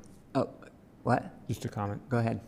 I just appreciate the small group, and I appreciate the thoughtfulness of their application process. And so I like what you've laid out here, and I support that. Thank you. Yes, Councilmember Bui. I feel like, well, I think it's a very well-intentioned proposal. I feel like we are, the policy discussion is, and the framework seems to be needed before this. This is a fire that, again, we didn't cause, that we didn't, and we are potentially supporting the reconstruction, potentially supporting the businesses, and also, and we're talking about taxpayers' dollars here, and and what triggers this in other parts of town, what triggers this in the future, and what does it say about businesses that are saying the city did X, Y, and Z to my business from this never-ending construction. I mean, to me, it seems like we need to have the policy discussion before we can start getting to this place. I do appreciate the amount of tools that are being unleashed here in front of us, and I'm willing to support some of them, but I don't want to get too deep into this, especially when there is already a fund that is being collected to support those employees, and I feel for many of them, and I feel for the catastrophe in front of us. But is it on Salt Lake City and on the residents of a whole city to subsidize this problem? Is a question that I think that we need to be able to decide and to create a framework for it. So I am not comfortable in getting this deep in conversation as far as this one, especially because it's a tool that was created by this council to support members of our community that are being displaced across the city, being pushed by gentrification and the forces of our market and our housing. And I feel like we need to keep focus on that because it's still a tool that we need to have not empty it out of funds. So that's my 2 cents on this.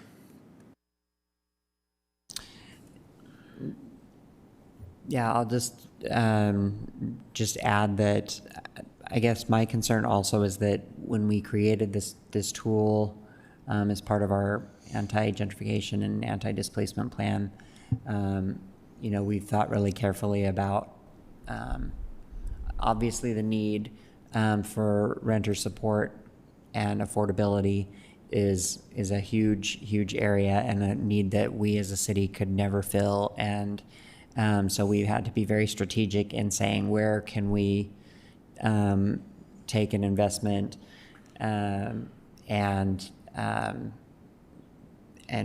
within these narrow criteria try to solve one kind of gap that is occurring. And I'm not saying that I won't support it, but I'm saying that it makes me very nervous to take from that pot of money, even though this is also, I think, a very worthy and important cause. And to me, I think I would rather talk about potentially expanding the definition of the existing program rather than create a new one. But again, I mean, I don't know that I'm not saying that I wouldn't support it or that I'm not going to support it, but to me, it just raises a lot more questions about why the public isn't accessing this need and why the money is still there. I would want that to still be used, and I don't. It's not as persuasive for me to hear, that it's not there and the public's not using it. I feel like if people knew that there was this resource available, that would be exhausted a long time ago. So so that to me is like it almost raises more concern or more questions than it does answers. But I've shared this with you, you know that,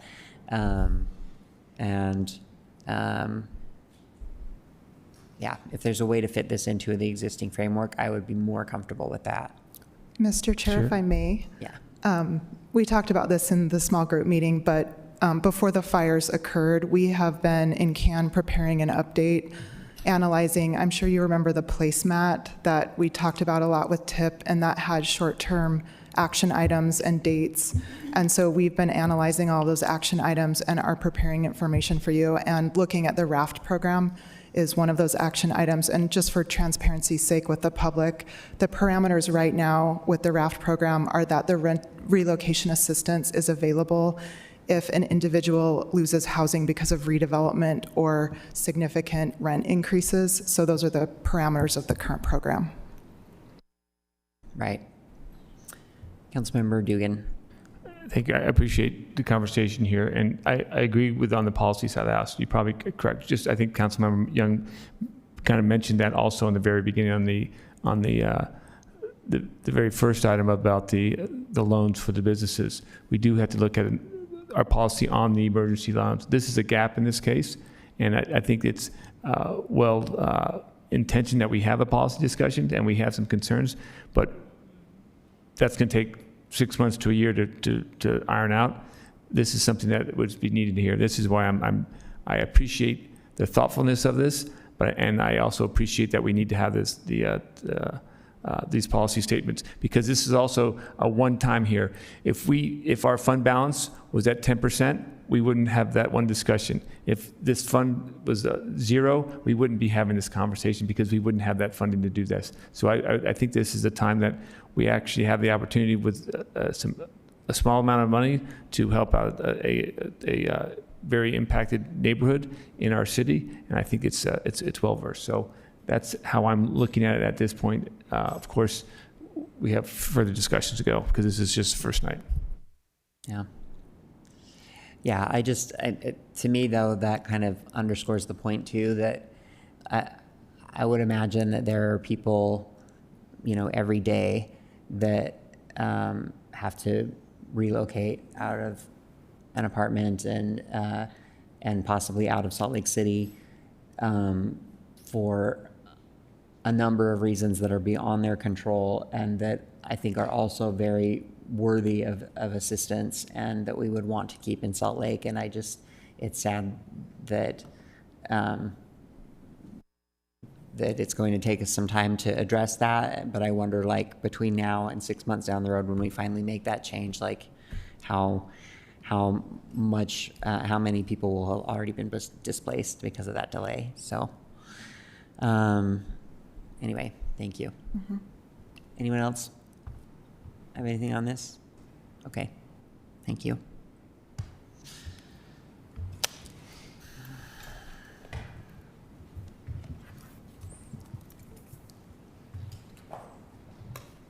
All right, let's move on to agenda item number 10. A board appointment to the Public Utilities Advisory Committee. Sean McKelvey. Is Sean here or joining remote? Oh, there he is. Hi, Good Sean. evening. Hi, how are you guys? We're doing great.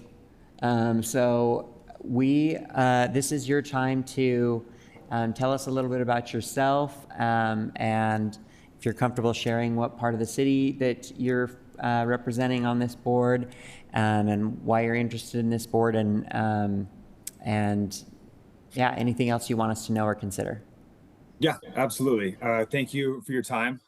It was really interesting to kind of like hear the previous conversation and see how you guys analyze things, and that's kind of what I'm really interested in. So my name's Sean McKelvey. I am a Utah native. More importantly to this committee, I'm a Salt Lake City native. I currently live in the Mill Creek area, and that's also where I grew up. And now that I'm a little bit older and a little bit more seasoned, and I care about some of the things that are going on in my environment, I'm looking for opportunities to get more involved. So I'm currently in a Master's of Public Administration program at the University of Utah. And one of the things that I've really started to study more in depth is water and water rights and how that impacts various, municipalities. And being a Utah native, I think that there's a lot of really good, important conversations that are being had regarding policy. And I'm just looking for ways to get involved in that process and understand a little bit more and contribute in any productive way that I can. All right. Any questions for Sean? Yes, Councilmember Young.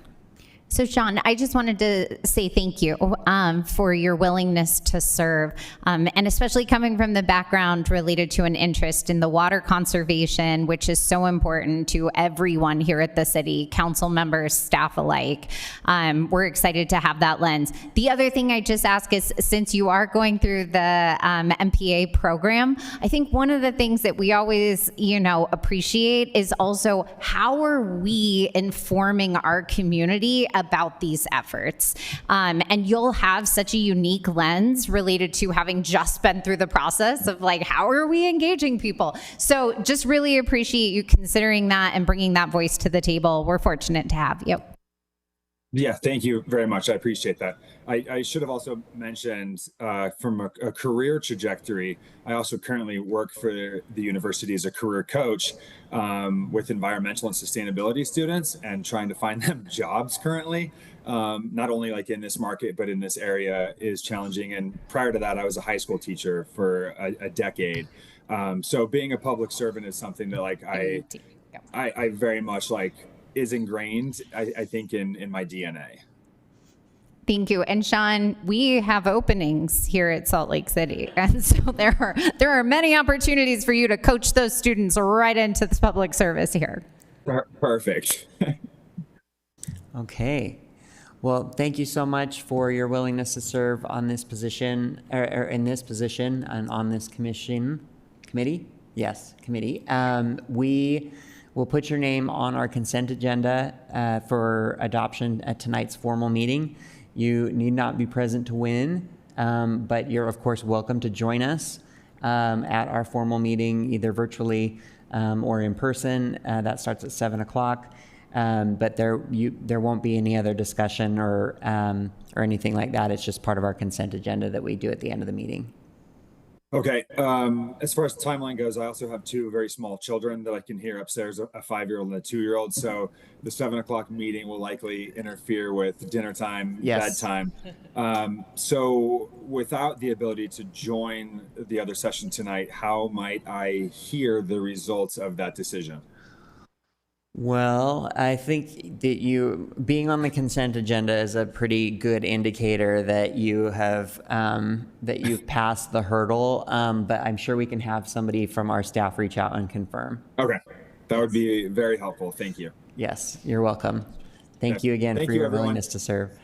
Of course, yes, absolutely. Okay, and next is Cameron Anderson.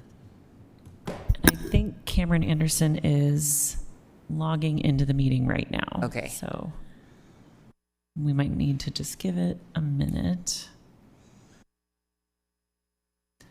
And in the meantime, I can share that there are no announcements today. Okay. That doesn't kill much time, but dang it. Well, except that announcing the council committee on compensation. Oh, we could do that announcement. Who wants to join that? Yes. Are there takers for the council compensation subcommittee? Yes, me too. Anyone else? All right. Me and Victoria will do. Chris and Victoria. Yes. Okay. Joke's on you guys. That's right. Yeah, we were going to talk about this anyway, so. Joke's on you. Out. Yep. Thank Mr. you. Chair, Yes. I'm also happy to help on that, Okay. especially as somebody for whom it would not be affected by that. Might be That's an a excellent point. helpful Okay. thing. All right. You can come with us. You can hang, but Okay, Okay, great. committee formed. Great. Okay. Thank you for expediting that announcement. Yes. It looks like he's just logging in. So, yep, I think he's here. Okay, go ahead. Okay, Cameron, are you there? I am. How are you guys doing? What? I didn't catch any of that. Oh. I said, yes, I'm here. How are you? Oh, good. We're great. Thank you. Now is your opportunity to just tell us a little bit about yourself, what area you live in, and why you're interested in serving on this committee.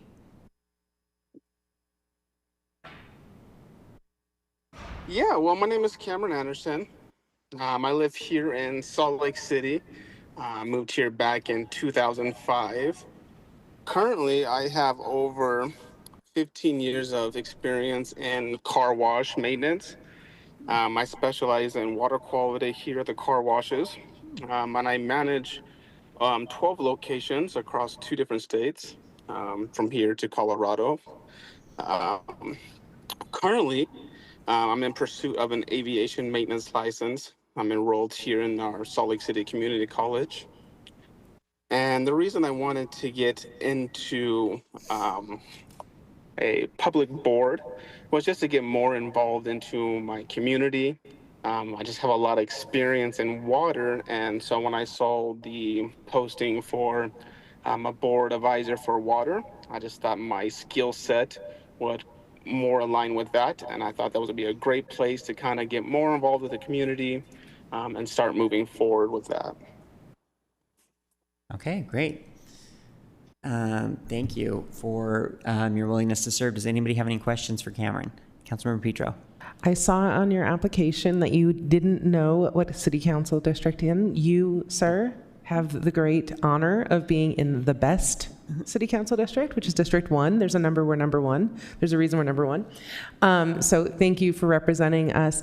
And I agree with you. Your representation on this committee is going to be so important. Our community is so uniquely having to confront the pressures of this brave new world that we're going into. And so voices like yours are so necessary. So thank you for the time that you're going to give.